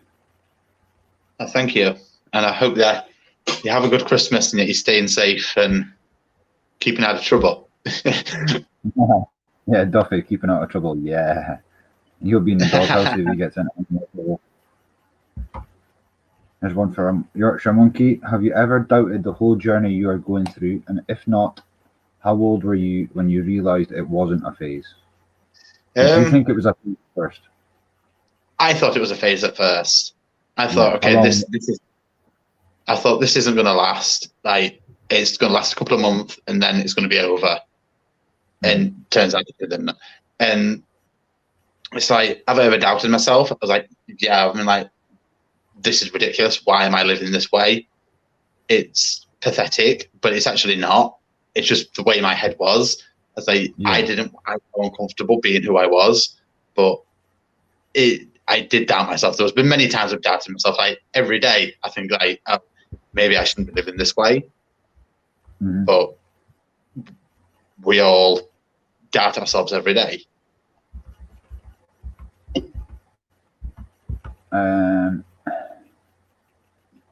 Where's the other one? Mark Duffy again. Brilliant guest, brilliant subjects. 2020 people live and let live. Yes, man. Shout out him. He's a good guy.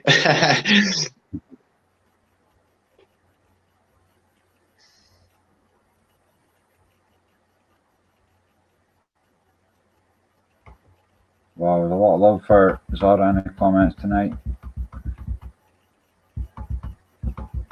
Jesus. Everyone's talking about football now. Have you got any tattoos? I do. I have them ones on my hands. Oh yeah. I have that one. Oh, you're running out of battery, mate. Yeah, and then I have that one, and then that one on my arm. Oh, okay. I want to get face tattoos, but I don't know if that's a good idea or not. Yeah. Wayne Markle. Oh no, it wasn't. It was Jerry Helmet. He says, "Have you ever been assessed by a psychiatrist, or have you got to wait for the specialist?" I remember you saying about a specialist. I've seen various like psychiatrists and mental health professionals, but for me, I think a lot of the ones I've encountered just seem to pass the book to someone else. Yeah. They just like, so okay, we'll help you where we can, but we really don't want to deal with your situation. Let someone else deal with it. And then when it goes to someone else, they do the exact same thing. So I haven't really had a good experience besides psychiatrists or therapists. So I'm hoping if I go to this private therapist, because I'm paying for it, they're going to take more interest in actually helping me rather than passing the book. Yorkshire Monkey again. All power to you, Zara. You go with what makes you happy. Good luck to you, pal. Oh, thank you very much. I just want to go back and talk about your borderline personality disorder a bit. Does that does that affect like how you're feeling? If you're feeling like a man one day and then do you get depression and then start transitioning to feel like a female, or is it like just straight switch? It can be like a very like switching, but like when I'm like living as one and then I start getting depressed, I force myself to be the other gender, and it can be very chaotic in my head and like very like unstable. And this is why, for example, going back to that relationship, I wouldn't want to be in a relationship because I wouldn't want to force that on someone else. And I find it very difficult to like deal with my own emotions, my own feelings of my gender or sexuality. So I find it difficult.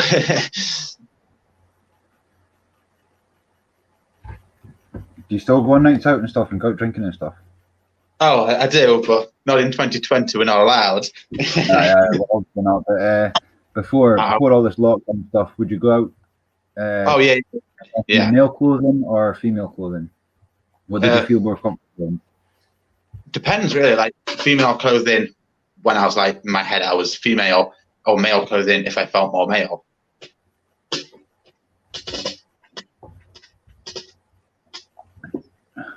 What's this Mark saying? I'll welcome any guy here who can say hand on heart they've never in life been told to get their ma's shoes off.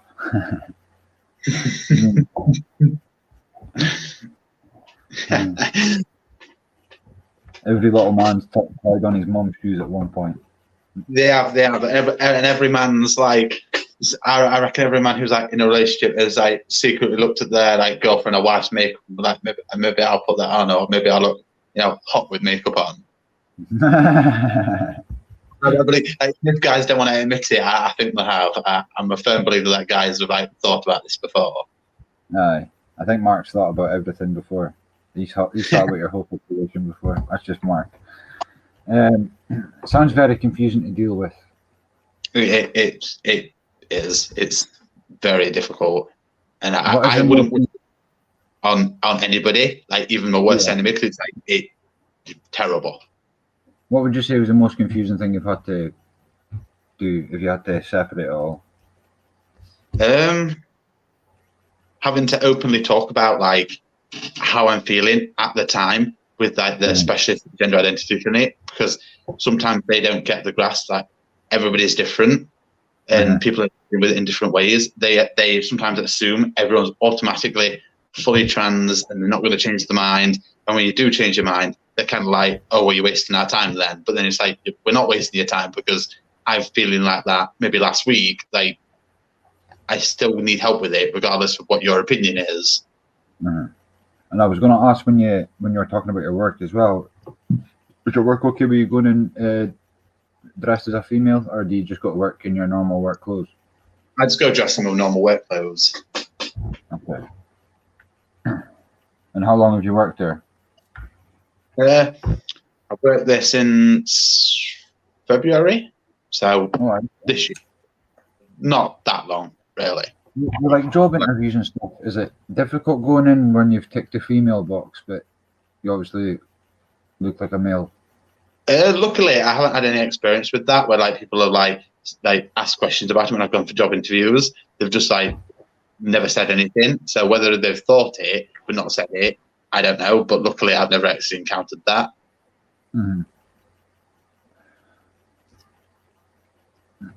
Okay. It seems like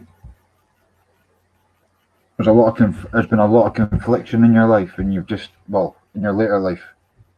Yeah, there's been a lot. I don't know how you've been able to. I know you said you self-harmed a bit and took an overdose, but I don't know how you can cope with it just being so confused all the time. Yeah, it's you're constantly it's stuck in a fog sort of situation where you're not knowing where you're going or what your situation is or how your head is, and you're constantly confused. So that's why I just say, okay, I'm going to roll with it and just live how I feel on the day, rather than plan a week in advance or a month in advance or a year in advance. Diane says, I bet he's stunning dressed as a female.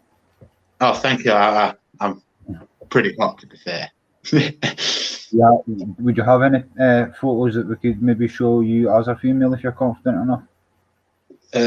Maybe I can have I don't know how to put them up. If you send it to Cody will link it up for me. I'll just message him just now. Okay, give me a minute. He's probably watching. Big-headed prick. He's probably watching.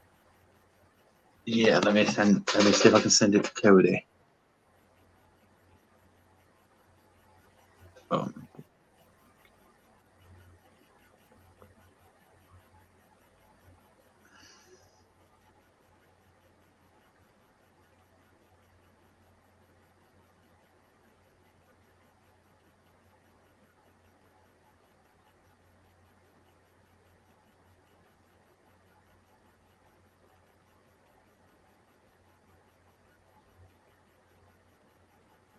Sorry, it's gone all quiet. Is anybody in the comments got any more questions?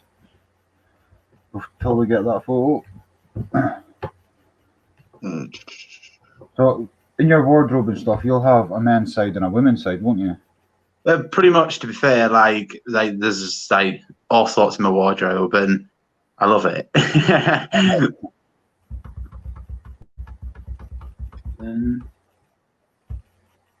Do you find the word cross-dresser offensive? You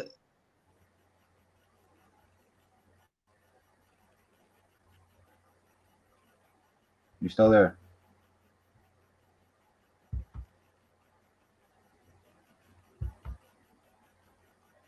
Hello, can you hear me? I was sending. I was trying to find a picture to send over to Cody. Yeah. So like, I don't find it offensive as such, but like, I don't like being called a cross-dresser. Yeah.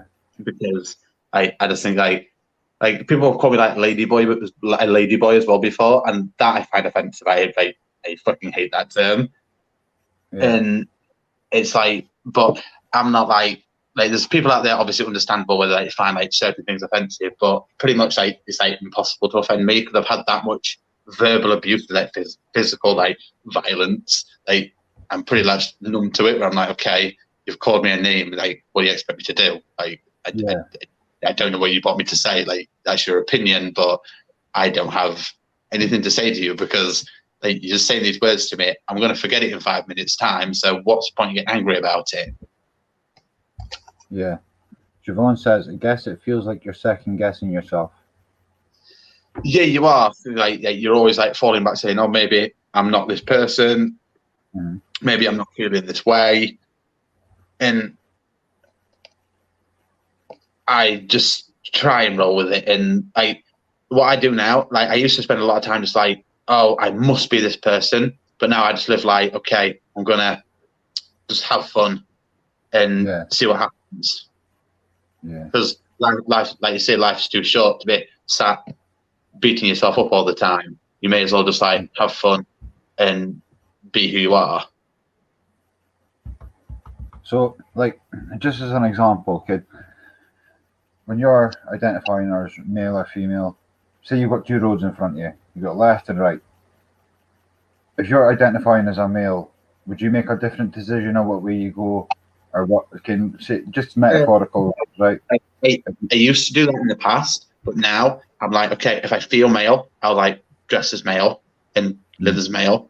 And then if I like, wake up in the morning and I feel more female, I'll just live as female, and that's how I mean, just like in everyday decisions, not just like how you feel. Like, say, if you say you had like two situations in front of you, if you were feeling like a male, would you handle the situation differently if you were feeling female?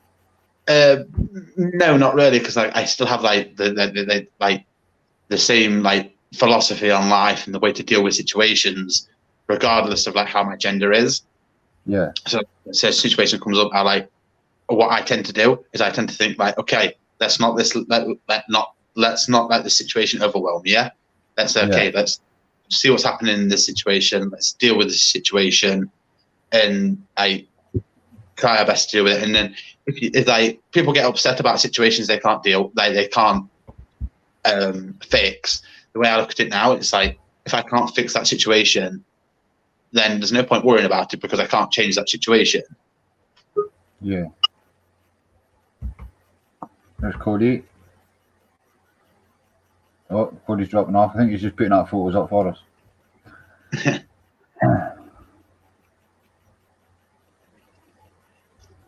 Now, Joe Mencho, I'm not sure if it says no offence, but it is sort of an inappropriate question. He says, his eyes look wigged. Is he on drugs? You don't have to answer that if you don't. No, I was doing 12-hour nights last night, and I've had like 2 hours. Like 2 hours. Oh, there I am. Let's see what people think. My own drugs. That's funny. I used to be all the time, but now I don't do drugs.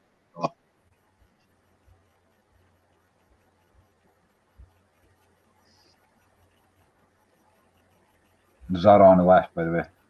Yeah.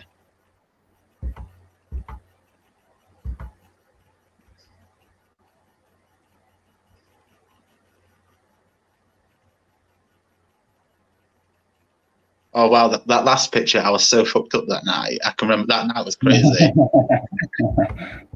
that woman I'm stood with is also trans, and she's a French rapper. I was at a gig in London, and she's a sick rapper. She is.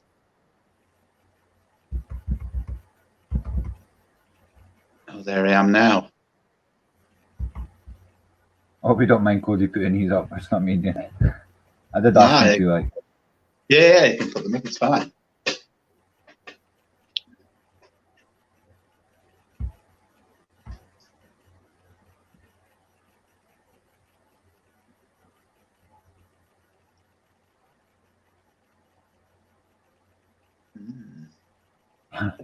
People try to be funny. There we go. I dressed as a woman once for a charity do. I looked well fit. And no doubt you was like just get after it and just have fun. Is there any? Have you got a YouTube channel yourself? No. No, a blog or anything? No. No. Anybody? No. We'll get you back on here so we can get an update and stuff. Yeah. But is there anything you'd like to say to the comments, or just advice you'd like to give to anyone in the same situation as you? Just like live your life, like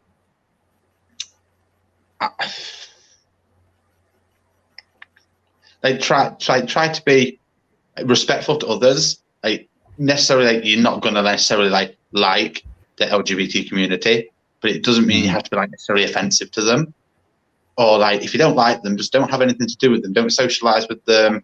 If you see like two men holding hands or kissing, or two women holding hands or kissing or whatever, you don't need to like shout abuse at them or say something bad to them. Just like move on with your life, like walk past them. And the same with the transgender people. It's like walk past them. There's no need to like shout abuse at them. And then, like I just want to say thank you for all the love you've been giving me. It's very kind. Oh, a lot of respectful comments and nice comments in there. Has anyone got any more questions for Zara? Thank you for coming on, by the way. It's no problem, dude. I was going to say it takes a lot of balls, but it takes a lot of guts to come on, and you've done it. You've showed your face, and I've wanted to come on for a while, but because I work like crazy hours and like a really weird shift pattern, like, I haven't had time. I only really get to watch a lot of videos when I'm on afters, because when I get back, like there's a lot of videos tend to happen at night time, like 10, 11 o'clock. And that's when I get back from after the shift, and then that's when I tend to watch the videos. And I also I've not been ready to talk about openly, but maybe not feeling trans, because then people would assume it was a phase, and I'm like, okay, well, it wasn't a phase. I felt differently at the time. Yeah. Wayne M says, "Life is for living. Do what makes you happy and enjoy every moment, because you're here because you're a long time dead." True. That's like have fun, be good to people, and get after it. Do you think you would ever get married? No way. No way. Too much commitment, not enough money. No way. Jerry the Helmet, Celtic or Hearts tomorrow? Who's going to win at the football?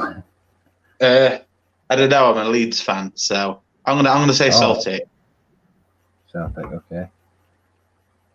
How do you feel now you've been on and shared your story? I hope it's helped you. Thanks for sharing with us.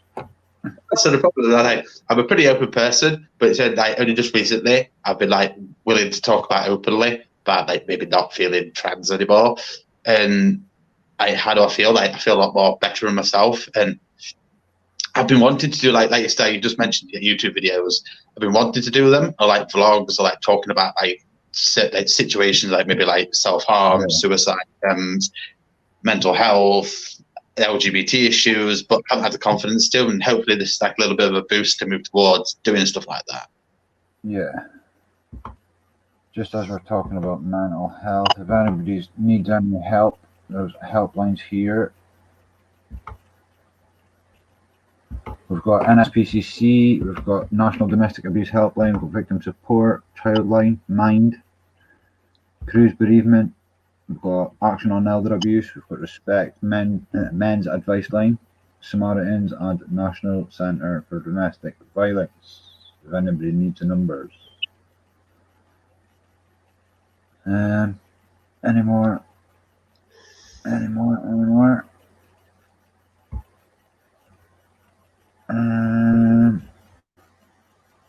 Jerry the Helmet says yes, he must have picked his team.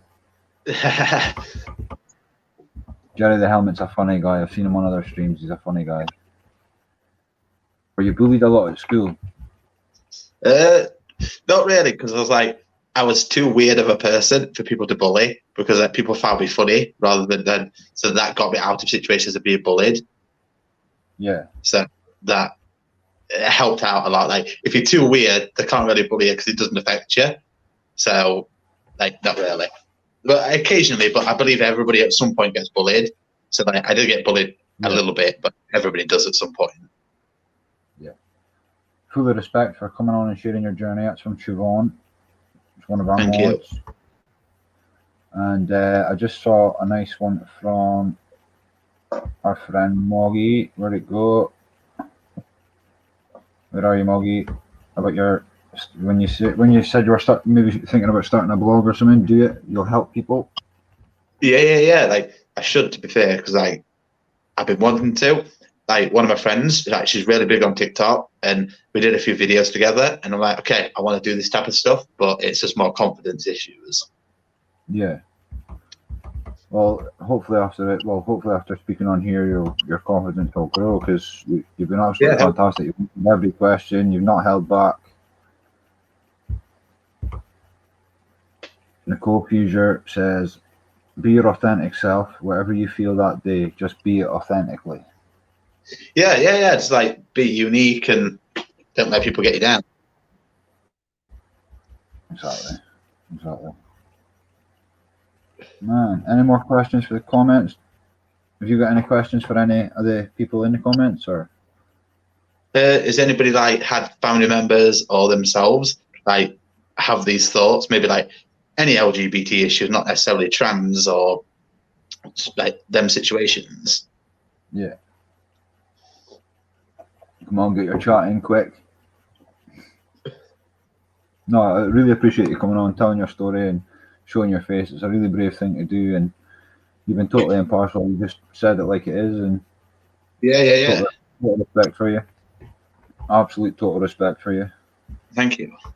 I'm hoping if Cody is going to jump in and say hello and ask a question. I think he had a question to ask. I'll go message him.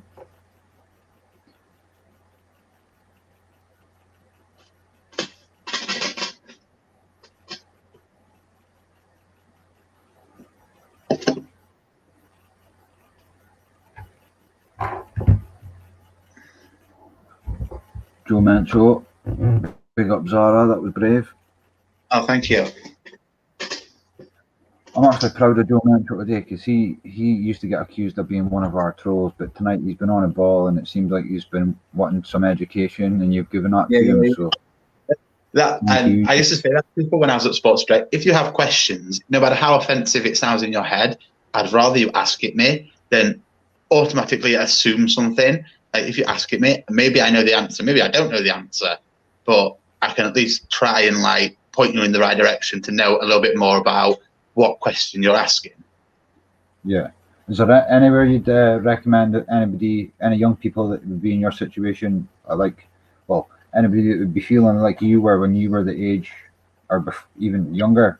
Is there any places you'd recommend to go to read up on their situation, or? Like I said, that gender intelligence, that's a good place to start. They're very good. And there's quite a lot of LGBT support groups at in like more or less every community, like every town at least. Yeah. So it's like a good starting point, but it's difficult because like not necessarily like you know like any LGBT people, so it's like a very difficult thing to deal with. Like personally, I didn't, so like that's why I dealt with it on my own for so long. If anybody needs any help, I've got the link for gendered intelligence in the chat. Jamie Covey again, he says, God bless you, Zara. You can't understand what you have to go through. Find peace, kid. Oh, thank you.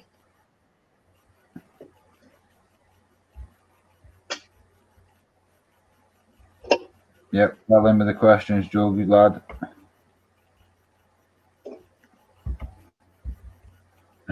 Steve says he's never seen Mencho so well behaved. Steve's part of our group of moderators.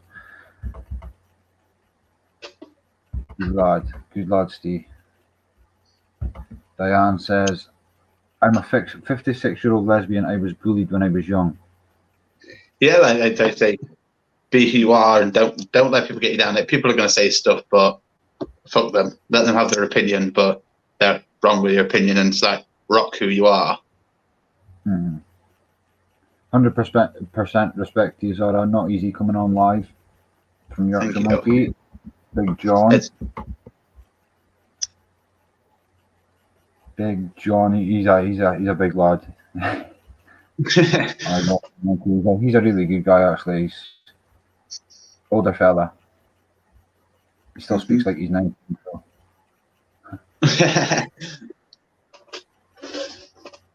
All right, any more questions?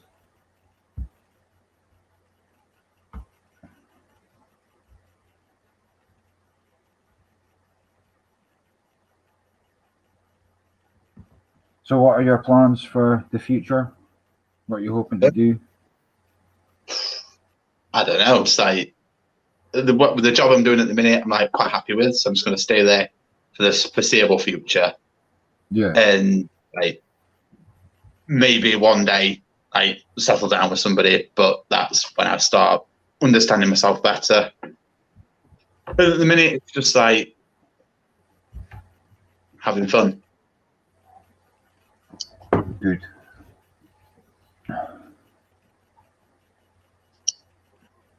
No other questions. Cody's not getting back to me. So, Diane, Mencho's replying to Diane saying maybe a lack of understanding back then.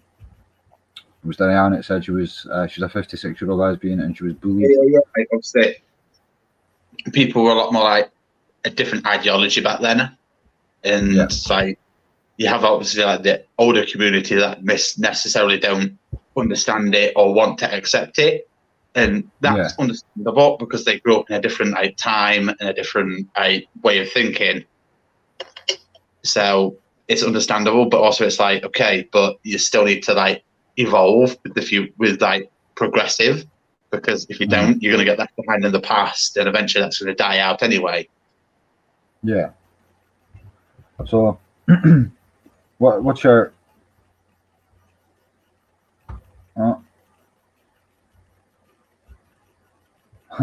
John, because I call him an older fella. Sorry, John. Sorry, John. Nicola Fuchsia again. Zara, thank you for telling your story. It's all right. I'm sorry. To be fair, all day I've actually been looking forward to coming on. To be fair, and I've been like, very good. Been looking forward to it. So it's been. Would you be open to coming back on in the future? Pardon? Would you be open to coming back on again so people can just be updated on what's going on? Yeah, I'll come back on again in the future. Yeah, for sure. Tell me your story and stuff. Yeah. Interested, so especially Joe Mencho, he's asked a lot of good questions tonight. So good on you, Joe.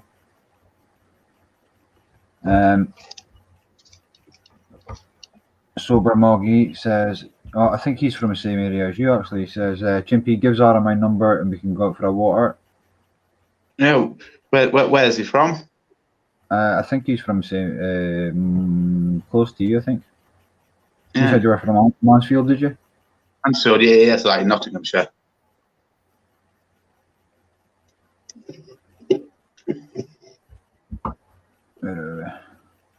Enjoy tonight's chat, and when Zara picked Celtic top guy girl.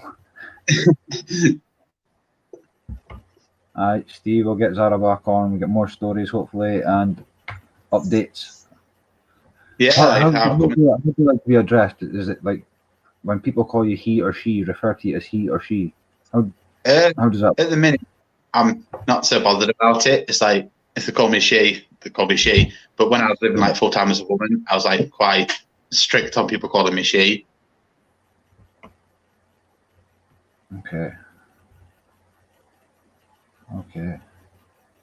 So is there anybody you'd like to shout out, or anything else you'd like to say, and we'll end there and get you back on sometime? Yeah. I've got you on Instagram now, and I've got Cody on Instagram, so I'll communicate back and forth with you over like next couple of months or so, and let you know what's going on, and then arrange to come on at some point next year, maybe. Yep. There's another one from Mark. He says, "How does Zara feel having doing this live?" I feel more like confident in myself, and like I feel tired because for like 2 hours in like over 24 hours.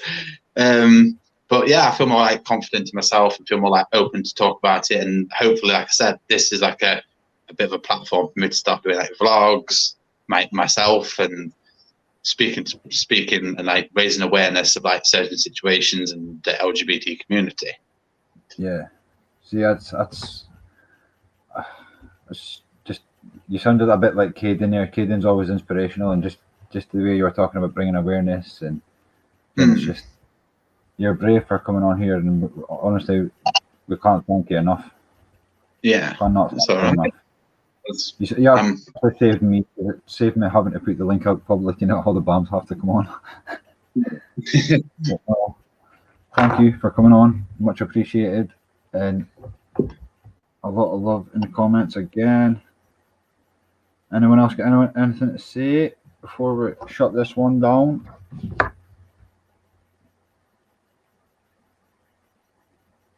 Give it another couple of minutes. But no, I appreciate you coming on and getting in touch and giving me something to do and letting me learn. Yeah. You've actually taught a lot of people tonight. Joe Menchel, for one, he's been asking a lot of good questions. I've never seen him so well behaved. Like opened your eyes up a bit about like the situations like transgender community are going through. Definitely. I like, as I said, I've never had much experience with it before, but you've definitely opened my eyes to a bit more. You know what I mean? Just understand a bit more.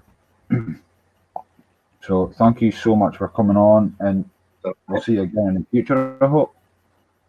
Pardon? I'm saying thanks very much for coming on, and we'll see you again in the future, I hope. Get an update. Thank you. Yeah, thank you for having me on. Not a problem. Anytime. Okay. You be safe and have a good Christmas. Thank you. Wow. I told you it would be confusing at the start, but everything would be explained, and I think everything was explained perfectly. So I think we'll end this one here because it deserves to be its own video.